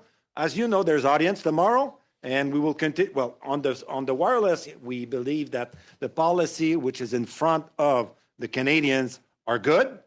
The problem is the delay from the incumbents. And tomorrow, we'll be in front of the CRTC to make sure that conditions for the internet, the wireline internet on fiber, as a cable operator, we've been offering, cable for 20 years, and we are obliged to offer our network to competitors, what we call TPIA, at a decent price. And we've been doing it. But again, we see Bell and TELUS refusing doing it. So the wireless policy is good, and we look forward, to move in this direction, other than also to see the industry minister being favorable to that competition, to that policy. And as you see what happens as a small player coming in where we have big fish, would you be okay with more competitors coming into the Canadian market beside yourself, more competitors fighting against the big three? We're totally for competition. From our standpoint, competition is good. Competition brings innovation. Competition brings the capacity to serve better your customers. Without competition, the economy is going badly.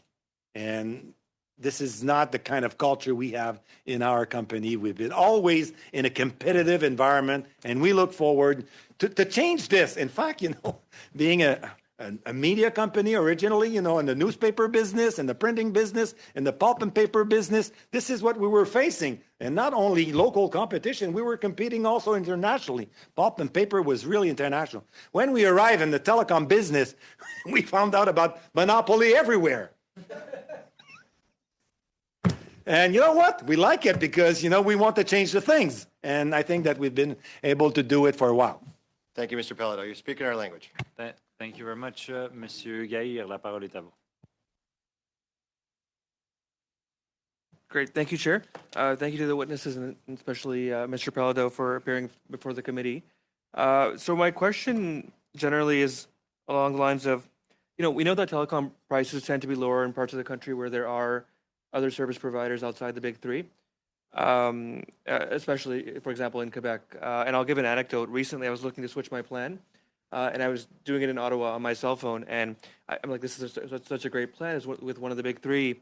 I go to the checkout, and once I enter my postal code, and it actually corrects me and says that, hey, this is only offered in Quebec, and you have to get it in Ontario. As soon as that shift happened to Ontario, the price jumped up considerably. So I was very disappointed. My question is, if the big three were truly invested in providing all Canadians with competitive prices, why would it take a regional fourth player to drive those prices down? Well, I'm not the Competition Bureau, but if I was, I guess that, I will open an inquiry. Will I be successful or not? This is another question. But again, this is the kind of environment that we've been seeing for so long. And again, bringing competition as the fourth operator, as we were, in Quebec. And I think that historically, it shows that the prices in Quebec was the lowest in Canada.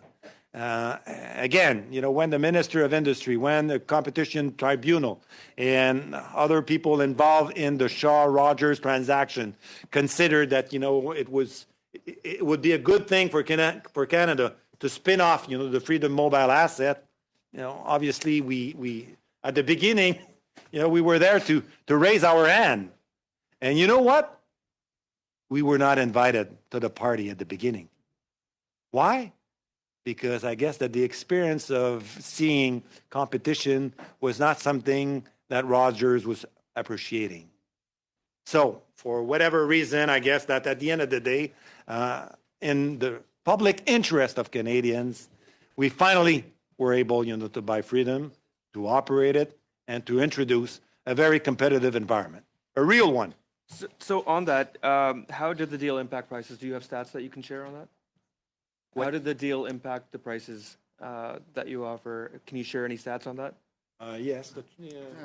I could I could answer that absolutely. Basically, Jean-François is our number guy. He knows everything. That's my job.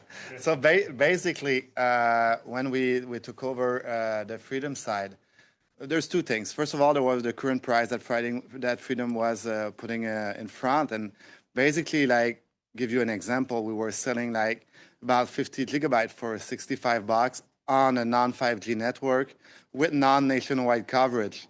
And in the few weeks after that we took over, we implement 5G, we implement nationwide everywhere, and we increase the competitive or package by a large margin. So now, if you compare to the promise that we make basically to the Parliament, when we took over a transaction, we said, to give you an example, that we swear that we will never sell a package of 25 gigabytes over $68. Today, we sell that same package for twice the data, so 50 gigabytes instead of 25, for $34, the half the price that we promised in our commitment when we did that. And we also offer roaming in the US in that same price. So this is right now what Canadians have access to get really, really lower price than honestly ever happened in Canada before. So we do know that the numbers have come down for telecom prices. StatsCan gives us that data. I have numbers here. For example, one of the big three, 10 gigabytes in 2017 was $145. Today, it's about $39 a month. So we know the numbers have come down. But Canadians still remain very concerned about the prices that telecoms offer and the competition in the industry. How would you address the concerns that Canadians have? Well, we already addressed this, and we talked about it in my speech. I mean, the roaming factor is of importance, and this is something that already also the CRTC is aware of all this. C'est une industrie ou CRTC? They open an inquiry to figuring out what the roaming aspect is. In the European Union, as you know, because of the many countries and a lot of operators are present there. They have probably, I don't know, they were having 60 or 70 roaming prices, and the European Commission decided to legislate on this. And today, you have a schedule of prices, and this is public. So you have something to compare. And I hope the CRTC will go there and will be, easily comparing the prices of roaming in Canada, and what we said is 6 times more expensive. So if you were to reduce this, obviously, the reduction will be a very important factor for seeing the prices going even lower. This is of importance, and we look forward for the CRTC to go in this direction. Thank you. Merci beaucoup, Monsieur Gaïr. Monsieur Garon, la parole est à vous. Mr. Garon, over to you. Thank you, Mr. Chair. Mr. Pelado, and dear witnesses, thank you very much for being here this evening. I'd like to continue on the question of roaming, because it seems to me that we're living in a country that is not densely populated, it's very vast, and given that fixed costs, therefore, are important, and naturally, it leads to a situation of a monopoly. And in my mind, that seems to be an even more problematic situation, such as you see elsewhere in Europe, for example, where it's very densely populated. The rates can be profitable because they're one against the other, they're close by. That's what I was saying. You're very familiar with the situation. So you mentioned the roaming fees that are six times as much as those in Europe. So in the United States, what is the situation? And I would like to know whether or not you believe we should tolerate even less interference when it comes to all of these conflicts that you have with competitors, when it comes to roaming contracts in other areas, jurisdictions. This is especially important here in Canada. Well, I'll respond briefly. Let me just tell you a very quick story about the wireless competition history. At the time, it was Jim Prentice, who was Minister of Industry. And he made representations. We were there.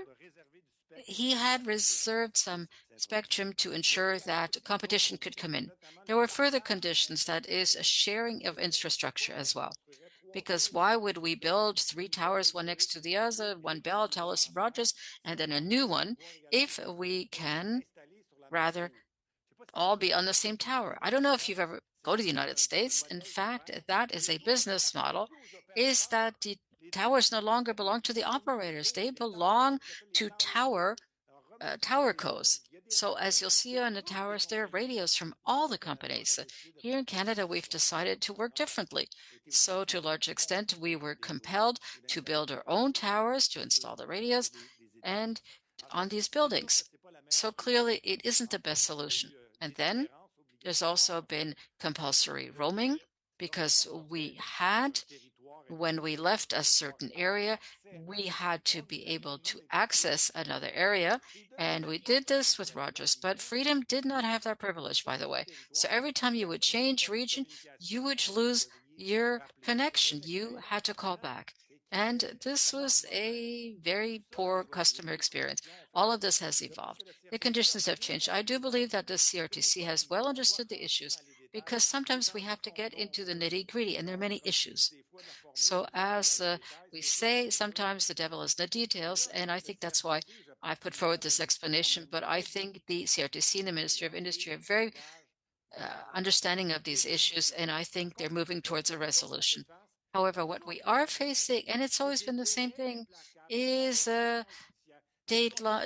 delays, challenges, regulatory challenges. We have to sue them in front of the courts. You know, Québécois had to sue Bell.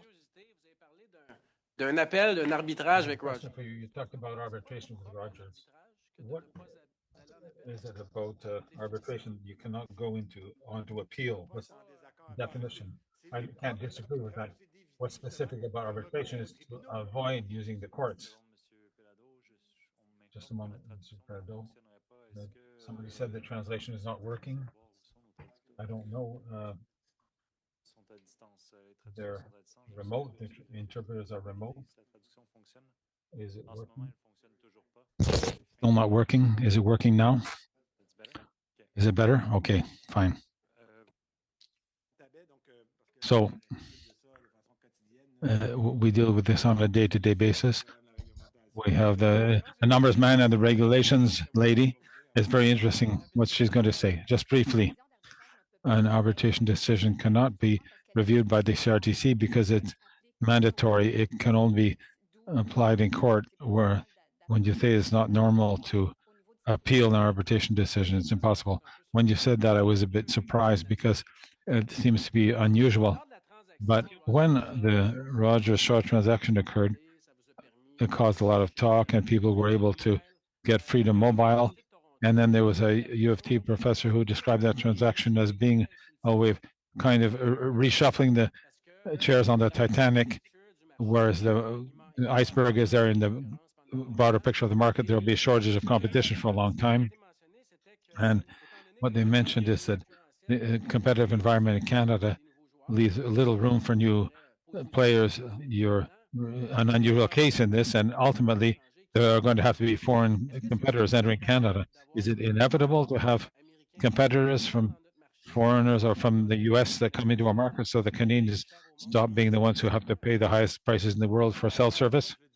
Once again, as I mentioned earlier, we are not against competition. If the Americans or Europeans wanted to come in here, they could also have a regulatory framework that could appear to them to be favorable. Now, nevertheless, there is some competition. Videotron has existed in Quebec for a long time. We also have Eastlink, an operator in the Maritimes, and Freedom now is going to be set up. So it could have been set up as well more quickly, but there's a whole series of issues with the ownership that went from Egyptian interests to Russian interests, and there was even an appeal to the cabinet at one time because they didn't fulfill the Canadian ownership conditions, and now WIN is in good hands, or sorry, Freedom Mobile, which used to be WIN, is now in good hands, a Canadian operator which is intended to stay in the telecom industry and not a company that is going to flip this asset over in 6 months or 3 years down the road. I have a lot of respect for Blackstone and other American fund companies, but their idea is not to be a telecom operator. Their idea is to purchase assets and resell them, but that's not our mission. Our basic mission and only mission is to be a telecom operator, and we intend, as time passes, to broaden our network. So already today we're in BC and Alberta, and we bought some spectrum to be in Manitoba, and we've just launched recently our Fizz brand, which is a fully digital brand in Winnipeg, and our last one today, where we launched a new range, an international plan, actually. So Roam Beyond with Freedom, and also one that's been talked about a lot for roaming internationally, where the prices are extremely high and people were afraid to take their cell phone out of the country. So we brought in a plan today that allows you to go to more than 25 countries with your Videotron plan. It's competitive and not have to worry about surprises, which unfortunately have tainted the experience of people in the past. We're talking about Great Britain, France, Germany, countries or Cuba, where Canadians and Quebecers tend to travel. It's not Southeast Asia. Of course, there are some who travel there too, but in our case, in our client group, that's where we focus on the countries where people travel for roaming and for downloading of data. Thank you. Mr. Massé, over to you. I know two things when you come to committee. One, you'll be direct, and second, the committee entertainment value will go up. And I mean that as a compliment in terms of getting some good information, I think. Yeah, and it is important, and I think the deal. And I've always been a critic of our spectrum auction policy. I won't get into the details why, but I mean Canadians have probably paid $25 billion have been collected by successive governments for it, and then spectrum has been transferred. Sometimes it's not been used, sometimes it's been sold again. And this deal with Freedom Spectrum, I want to maybe go through some of the conditions because it's pretty interesting, and see maybe you can give us a ballpark as to where you're at. The first one was when you got Freedom Spectrum to Videotron, you were supposed to offer mobile plans in BC, Alberta, and Ontario. With over the next 10 years, they have to be 20% more affordable than equivalent plans. And what's interesting about this too is that you're also on the hook. There could be fines and penalties if you don't make those plans, but at the same time, you got to challenge the industry incumbents in those environments. So it's a curious aspect in terms of where are you in that process right now? And yeah, what we can say is that we met all our conditions in 7 months, and it's in our best interest. Yeah. We're doing it because we consider this is the best business plan for the corporation. And at the end of the day, certainly also it helps Canadians to see their price reduce. You mentioned about regulation. It's really interesting, this case. And the fact that you actually had, maybe so it was a carrot and stick approach here, is the carrot was that you get the Videotron spectrum, but the stick is that if you didn't get there and do what you're supposed to do, you actually get fines and penalties. I mean, those could also be imposed on people that actually get spectrum. We could actually impose them. What are your thoughts on that? I mean, having that over, that's a pretty challenging thing that you had to do here. Like, I mean, again, you have fines and penalties, not only just in terms of rolling out money and capital to do this, but also having fines and penalties that your competitors knew about? I mean, this is public information. What I'm talking about here, these are terms and conditions that they're quite aware of. What do you think about fines and penalties of other conditions of rolling out spectrum, especially to rural and remote areas where Canadians don't have the same supports?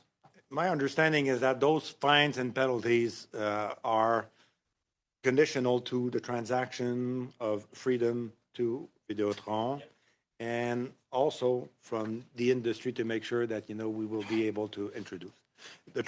This transaction was requiring the transfer of the license from industry, and to get this transfer, there were conditions that will be stopped with fine and penalties. So let me be a little more direct. I think I kind of messed it up a little bit in terms of questioning. If we had other circumstances putting fines and conditions and penalties like this for other types of commitments from incumbents for rollouts in other areas, would you agree or disagree with that position? We will completely agree. Okay. Because what we've been facing, again, I will repeat, are strategies that have been used by the incumbents to slow down, to delay, to move forward, to contest, to go in front of the court, to go back to the CRTC, even at the government. The private counsel is now, in front of the decision of Bell saying, we don't like this, we need to call back. So we are used to that. But you know what? There's nothing for them to stop because there's no penalties. There's no fine. They will continue. And they have a regulatory department of I don't know how many people there, but it's an industry in itself. More than us. Fair enough. Now, one of the ones, as a New Democrat, I'm really interested in terms of one of the terms and conditions was maintain an equivalent number of direct and indirect jobs for skilled workers. Can you speak to that, whether that is sustained or whether it's been improved or whether you've not met that? I think you've met it, but I want to confirm. And we will, as we grow, as we continue to grow, we will continue, to hire people to make sure that our network will be well maintained because you need to maintain a network every day, every week, every month. We will continue to build, so then therefore people will build, the network, install new equipment. So there's no, our experience in the past is that, in the cable business, which more of a declining business, we've been able to compensate, 2 times, 3 times more because of our wireless business that had been growing. In fact, we're basically the only company other to Eastlink in the Maritimes that had been a new entrance in the wireless business. And, we look forward to, and this is again, because of the strategy that we deploy, is that what we will lose in the cable business as all the other cable operators in North America, we will be able to gain back and even more with wireless customers. And we will continue to bundle it. We will continue to make sure that Canadians, have the capacity to bundle internet, cable, wireline telephony, and wireless. This is something, we've been doing well. But also, that doesn't mean that you cannot succeed if you are offering a single product.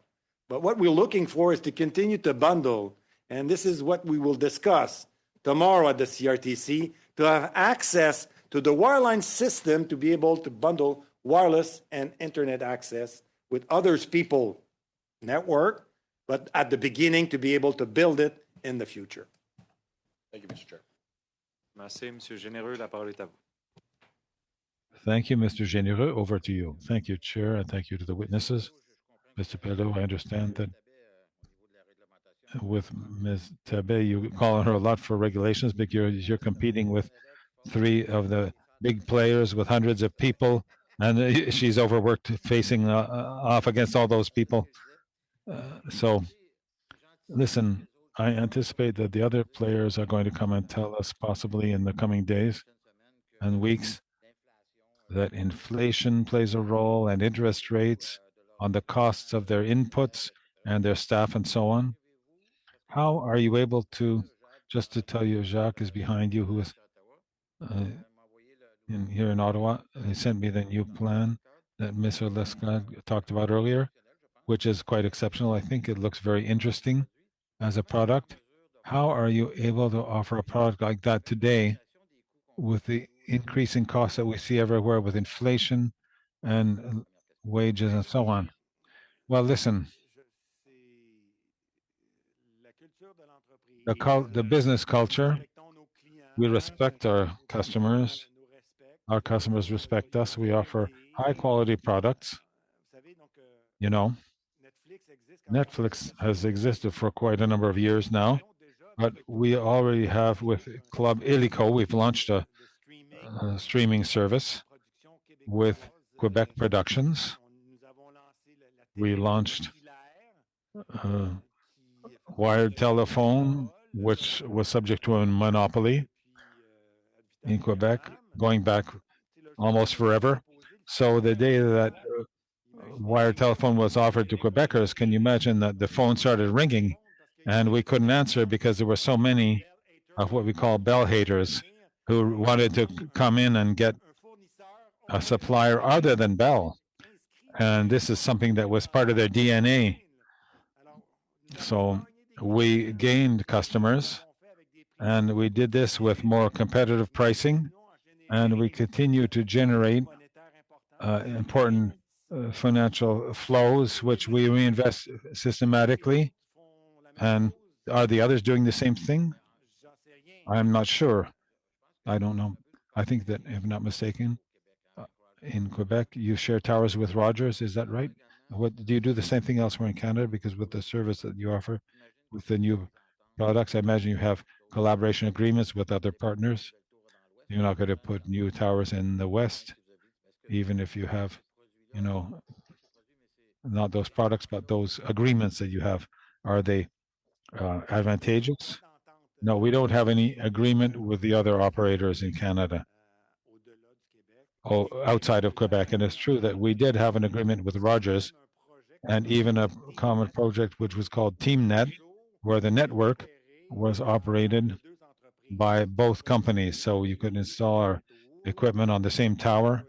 Unfortunately, though, the previous chair decided to, before the one that's there now, decided to unilaterally cut off that agreement. So that's no longer the case, but in Quebec. All right, in terms of the spectrum, do you have unutilized spectrum?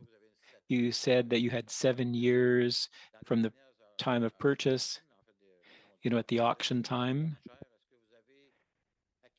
Did you purchase spectrum that are not currently being used and that would allow you to go to Manitoba or Saskatchewan or elsewhere? Yes, so we bought spectrum in Alberta and BC and Ontario. So we're going to be starting to deploy 5G on that spectrum. And then there was a subsequent auction, 3,800, and that's quite recent. We haven't yet paid for it. We paid 20% of it. The auction took place in November. It lasted about a month or so. So that will also be deployed in the years to come. So the spectrum is a public asset that's important, and that is very important for operators. But technology is deployed. You can't install everything at the same time. But that spectrum will be used. Now the speed of that, I'm not an engineer. But the lower spectrum 600 range and then the higher, a combination of both will allow us to transmit a lot of data. And that's what we're using our spectrum for more and more. So data use, whether it's Netflix or other emails, downloads and things like that. That's the big thing. I'm sorry, Mr. Généreux, but we're on a tight schedule today, and I have less time to give you today. Ms. Lapointe, please. I'm going to be sharing my time with my colleague, Mr. Sorbara, please. So welcome, Mr. Pilado. Here's my question. My question has to do with things that were brought up by Mr. Massey. With regard to the purchase of Freedom Mobile, you said in August 2022 that we are determined to continue to develop the Freedom resources. Our solid experience and the presence of Freedom will allow us to offer BC, Alberta, and Ontario residents more choice, more value, and affordability thanks to multi-service bundles and to innovative products. So in April 2023, the CEO of Rogers promised that his prices would be going down, but Rogers recently announced price increases. So what do you say to the people? What can you say to this committee? What did Québecor do to reduce the prices since your statement made in August 2022? Well, I'll be happy to do that. So my colleague Jean-François talked about proposals or offers that were made to Canadians. You know, systematically, every day we're getting hundreds of new clients joining us. And I think that's very, that speaks a great deal. You know, in our industry, it's important who's coming in and who's out. As an operator, we're always losing clients, but what's important is to gain more clients than we lose. So it's a ratio. But the ratio today is the highest that we've ever had. So every day, we're gaining more clients than we lose. And well, that means something. That means that Canadians love the offers of freedom. They're leaving their previous contracts and they want to become freedom customers. And why? Well, it's because we're proposing rates that are nationwide, 5G rates, and much lower rates than those offered by our competitors. Now, this is a very competitive field. You know, there are premium brands, TELUS, Bell, and Rogers. And Videotron, to some extent, is a premium brand. And then there are the flanker brands. So the Kudos, the Fizz is one as well. It's a little bit different because it's completely digital. There's no call center. So if you want to have a subscription to Fizz, you get on your computer, you go to the website, and you make your offer. How many gigs do you want? Do you want a voicemail box? Do you want roaming? And so you check all that, and then your price changes as you go along, and then you pay, and we send you your card with what you ordered. So we're meeting the needs and the desires of Canadians, and the result speaks for itself. We have a permanently positive ratio. Great, thank you. Bienvenue ici ce soir, Monsieur Pelladeau. Welcome. The August 2022 press release on the completion of the acquisition of Freedom Mobile. Just read the quote. Quebecor has shown that it is the best player to create real competition and disrupt the market. And Monsieur Pelladeau, j'aime la compétition. Now, I like competition and I like innovation. Politics, both on Bay Street and Wall Street, and I like capitalism. I want more competition. I want more wealth creation. I want lower prices and innovation. How are you doing so far from the acquisition date till today? Well, I would say that, we're doing pretty well, and we're quite satisfied.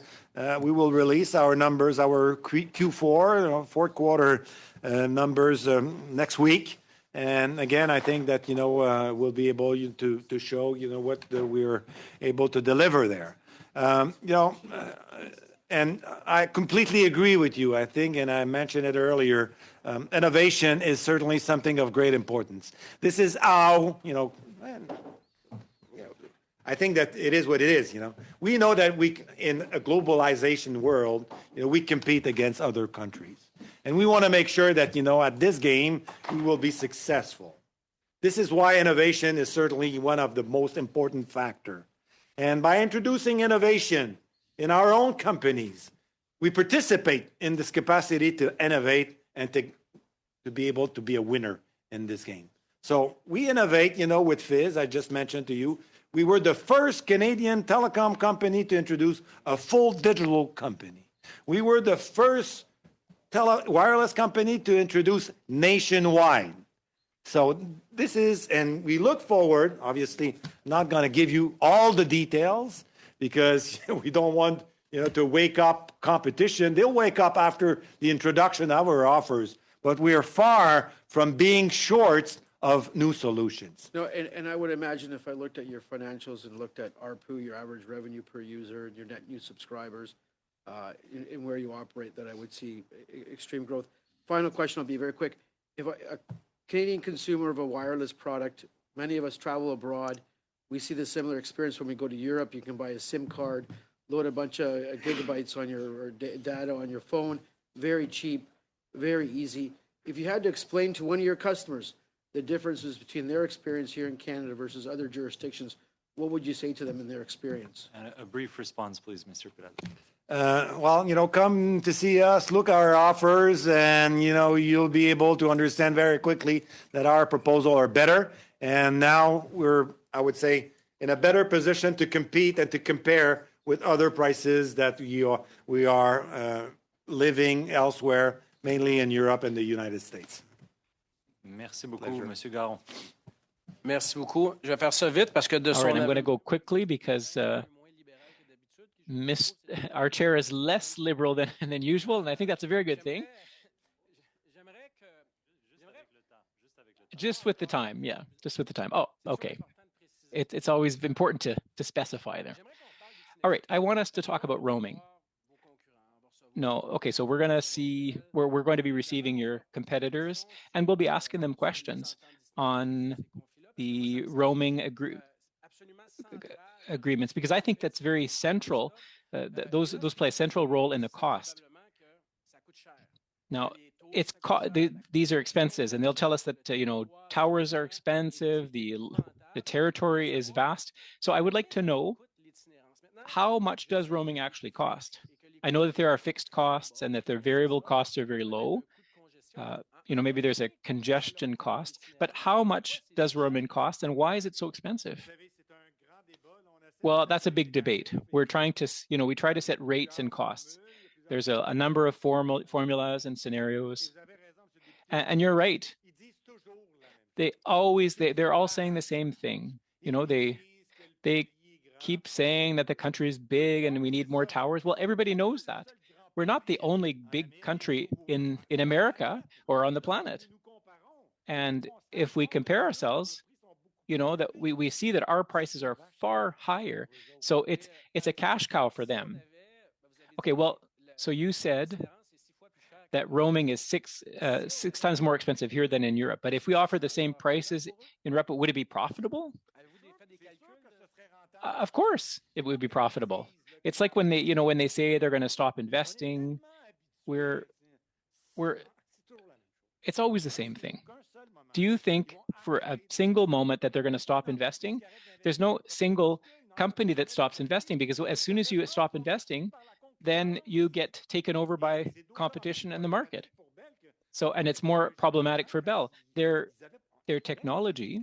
Now, Bell was the last operator to invest in fiber. All the other operators in AT&T, Verizon, even TELUS had invested in that well before. Well, so Bell showed up late. And why? Well, it's because they were losing market share. They had no choice. Now, today, if they stop investing in wireless, then they'll lose clients. Thank you very much. Mr. Massey. Mr. Chair, actually, I'll vote the end, Mr. Chair, because I have some committee business, so I don't want to use up other members' time. Mr. Palado. All right, that brings us to Mr. Perkins, please. Mr. Chair, thank you, Mr. Massey. And thank you very much, Mr. Palado, for your enthusiastic appearance before this committee. I wish the other three would have been as enthusiastic. It's been a bit more of a challenge to get them here, but you may have prompted that perhaps a new attention from them, so thank you. I'd like to talk, you said if you're there within your company, you have frozen prices. At this stage, are you going to react at all to by lowering prices? Because while our prices have come down in Canada, Rogers, TELUS, and Bell anyway, have only come down by similar amounts globally and still remain number 1, 2, and 3 as most expensive cell phone players in the world. So you could drive their prices down even more by being more competitive. I know you got a business to run and some return to produce for your shareholders, but. I think that the policy that they've been proposing is bad, and it will come to their detriment. I will not gonna be surprised that they'll change their mind and they will continue to compete. They're been trying all the time to increase their prices. You know, this is a kind of mindset of the telecom business used to have in this oligopolistic environment. And this is why, again, the fourth operator is there to change the thing, is there to, to shake, the marketplace and to make sure the Canadians will enjoy better prices, better proposal, better product, and better service.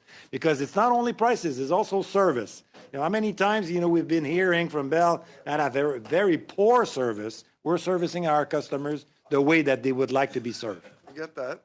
I'll come back to a pricing issue if I have time. You mentioned roaming 6 times higher. It's also, I think the CRTC has kept the rates up and hasn't changed them in 5 or 6 years or something. Are there any other government policies that are keeping, besides the cost of spectrum, that are keeping your prices higher than they would be to be, say, more competitive globally? Beggy would like to give you, the price that we've been facing in the roaming environment.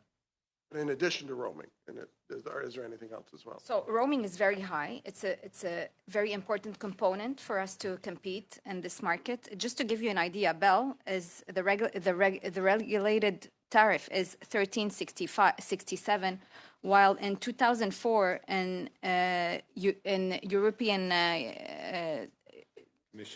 Commission it's 225 Canadian, 155 euro. So when we say 6 times lower, it's huge. This is Bell. TELUS is $14. Rogers is $14. So it's really too high. This is the biggest component. Thank you. That's the biggest component in developing a fourth national carrier. What about other issues like taking advantage of MVNO, backhaul policy and rates, and what your competitors use to prevent you to get access through other means on those choices? You're right to mention backhaul, but we negotiate this out of the transaction of Rogers. Maybe Jean-François, you have other things to mention there. And we look forward, as I mentioned earlier, to have regulated price that will make sense to compete on the bundle aspect. And so then therefore we'll be able to introduce bundle offers that will be affordable and will be competitive with what's taking place right now. If I may add, for sure, it's not a one-time thing. The industry is evolving, the consumption is going up, and this got to evolve each and every year as we go. We have to follow. Consumption is going up over 25% per year right now. So when we put the roaming rate, it's got to follow very quickly. And also, you talk about what can be done. Well, what can be done really, prevent every attempt that we talked about to delay everything right now. We're always waiting in waiting mode. We get decision, then they're not applied, then they're in appeal. How can we stop basically those things and have a clear view on what our costs would be, and to basically reuse those costs in order to offer a lower price to Canadians? Appreciate that. We have suggestions. 2 years ago, you bought, I think it was 294 licenses of the 3,500 megahertz, over $800 million. In November, I think you bought another 300 licenses at almost $300 million. That's a lot of money, and it's a lot of spectrum. I assume you have no intention of selling any of that, and you're actually deploying it. And how far along are you deploying the spectrum from 2 years ago? I remember Mr. Maas in previous committee mentioned, is spectrum a factor of speculation? Because we've been seeing, some holders selling them. In fact, we also, sold, the funny thing is that we sold some spectrum to Shaw, which now, we bought back. So at the end of the day, we're using the spectrum, and one of the company is using it. I guess that today, the way that the spectrum rules have been moving forward by industry, where you're forced to build. You need to be a telecom operator, so you cannot be a private bank. You cannot be whatever, an agricultural business. You need to be a telecom operator. And once you bought spectrum, you have 7 years to build, and you cannot sell them. So rules are tighter, and I guess at the end of the day, industry listened to some of the comments, the unfavorable comments that took place regarding the spectrum acquisition or auction rules. What percentage of the capital costs and the ongoing licensing operating costs does spectrum fees represent in your overall operating costs? Well, I would not. I'm not going to be able to give you a number for that, because what I will tell you, first of all, spectrum auctions, there were many. Some of the spectrum are more used than others. Spectrum auction took place in 2008 and 2012, so you have many of those. Some would be more amortized than others. So 20% from other providers, smaller providers. 20%. Well, again, it depends also the scale, the size of your market, the numbers of customers that you will serve. I don't know. Also, how many years do you amortize it? That's basically the biggest point to determine the effect, because you talk about the 3,500, like if you take that 800 million, depends on how many years you take it as a factor, basically, to consider, because I think that makes a big difference. But of course, that's a major cost to operate a network. I think that's obvious. I think there was effort that we saw the 3,800 was the least expensive spectrum auction, which I think is good in the formula at the end of the day to provide lower price to the Canadians. The shorter the amortization, the bigger the proportion will be. And today, there's some spectrum that was given, not even paid, not even auctioned by the incumbents that were done at 1985. So is this fully amortized? Certainly. Is it still used? Absolutely. So what is the proportion? Again, depends, what spectrum you refer to. Thank you. Thank you very much, Mr. Turnbull, for our last round of questions. Okay, great. Really great to have you here, Mr. Pellado, and your team. I'm very excited by your story, your energy, the passion that you sort of bringing today to this conversation, and I think you're shaking it up and disrupting the market, and in the best interest of Canadians, because it seems to me you're lowering prices and increasing competition. I wanted to just ask you, I think just a simple question. The Minister of Industry is the one that put conditions on the Rogers-Shaw merger that resulted in Quebecor getting Freedom Mobile. And this is directly causally connected with the increased competition. Would you not agree? Rogers-Shaw is more about the internet and the cable business. They spin off the wireless business and we acquire it. The cable and internet access will be more competitive in the future. As you know, TELUS is the operator on the western side, the telecom operator. They will force, probably more competition. I don't know. We'll find out. This factor will also going to be a deterrent to combining wireless and wireline. It's not impossible. Certainly, what we have right now in BC and Alberta is a single wireless network. There's a new technology also that will come in the future. And in fact, referring to the spectrum, we will continue to need more, is what we call the fixed wireless access. So instead of having wireline internet access, you have, towers that will be able to deliver internet in your home, on your computer, instead, or watching television. So this is certainly something that technology will bring. And again, it will help Canadians to get better proposal, better innovation, and we look forward. One of the matter that we think also need to be fixed is what we refer earlier, is to be able to have decent regulated prices for access in the internet or the wireline network of the incumbent, TELUS, Rogers, and Bell. Especially the fiber one, which had been under regulation or under review, for which Bell is in front of the government to be able to say, CRTC do not have the competence to do this. Well, again, it's a matter of what we've been seeing for forever, for so many times. Thank you for that answer. And in terms of your testimony, I think just a very general question, competition is increasing as a result of your entrance into the market. There's no doubt about this.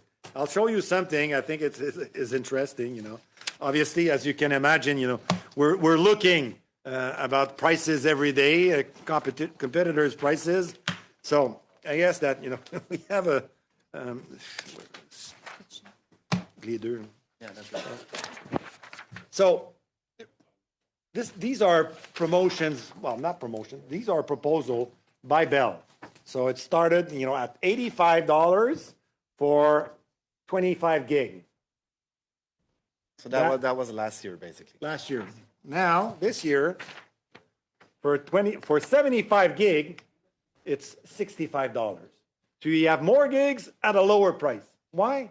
Because We're here. Free Mobile is there and is in reducing the prices, and they have no other choices to follow other than to lose customers. So we've been hearing from some political parties that prices are going up, and that's false given your testimony today. What you've demonstrated and what Statistics Canada has concluded on a overall basis over the Canadian market, prices are significantly coming down. Is that not true? Again, you know, it's not me, it's StatCan. Right. StatCan is saying it. So, I mean. So prices are definitely coming down from No your doubt. perspective. This is what they're saying, and the CRTC said the same, and industry also. Probably the CRTC is less political than industry. StatCan, I hope, it's not political at all. I hope. Okay, great. And your market share is growing as a result of you differentiating yourself in the market and offering more competitive prices, is it not? Absolutely. So your success is a direct result of you picking up those assets, entering the market, and you're increasing competition, disrupting the market, and so prices are coming down as a result. Absolutely. Okay, great. And the last question I have is about Fizz. So Fizz seems to be a new offering that you offered, and it seems different than some of the other stuff that's out there. Can you maybe just describe how that offering, you know, is increasing competition as well and further differentiating your brand? It's I would say a product, you know, that goes to the tech-savvy guys, you know, younger people that do not need a call center. In fact, they don't like call centers. They want, you know, to take care of themselves alone.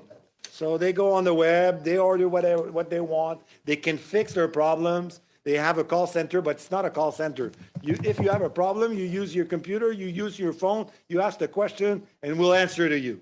So this is something, again, I was mentioning earlier, innovation. This is something that didn't exist, and it covers, you know, a clientele bracket which was not covered anymore at a more interesting price because you order what you want. You want 3 gig, you want 5 gig, you want 10 gig. It's not going to be the same price. Every time you increase or you reduce the amount of data you want, the price will change. Thank you, Chair, and thank you, Mr. Thank you very much, Mr. Turnbull, and thank you, Mr. Pelado, for your testimony tonight to kick off this study. And before I recognize you, Mr. Massey, for your motion, I anticipate the question from my colleague, MP Perkins, so I'll just answer it right away. As you know, we've had some scheduling issues to get the... Yes, if you want to ask, you can, Mr. Perkins. So just thank you. As you know, we have tabled with the clerk a motion to summons the other 3 CEOs, or 2 CEOs, 2 of the 3 that were reluctant to come. So I'd like to ask you, I think at this stage, there's some indication they might be now relenting and coming. Yeah, I'm happy to report that when we come back from our constituency week, we'll have Rogers and TELUS come before the committee. And then in March, we've got an agreement that Bell will also come to appear. So we'll get to ask the 3 other big players the questions that we have on behalf of Canadians. Mais merci, M. Pelado, d'avoir parti. Mais la réunion n'est pas terminée, M. Généreux. Juste Thank you very much, Pelado, for having been with us. It's not quite over. Mr. Massey would like to present a motion. Mr. Massey, over to you. I'll be real quick. On February 8th, I tabled a motion on auto, and I won't read it entirely, but it just basically calls for the auto companies to report back to this committee so we don't have to take any time on what they're going to improve auto theft. And they would do that. And the only addition is I left out Tesla, so we'd add Tesla to all the groups. So I'm just going to ask for if there's consensus for that or whether we have to have a vote. But I don't want to interfere with committee time, but I would hope we get this passed. So yeah, I Thank see you, there's colleagues. I agreement appreciate it. around the room. Thank you. Thank you. Yes. I was like, Monsieur, juste chers collègues, à l'ordre. Colleagues, order please. The meeting has not been adjourned. Mr. Daron. Chair, after having studied the order of the House, I think it's appropriate at this point to welcome you and the members and our witnesses, as well my wife, a wonderful St. Valentine's Day. Thank you very much, and happy Valentine's to all. The meeting is now adjourned.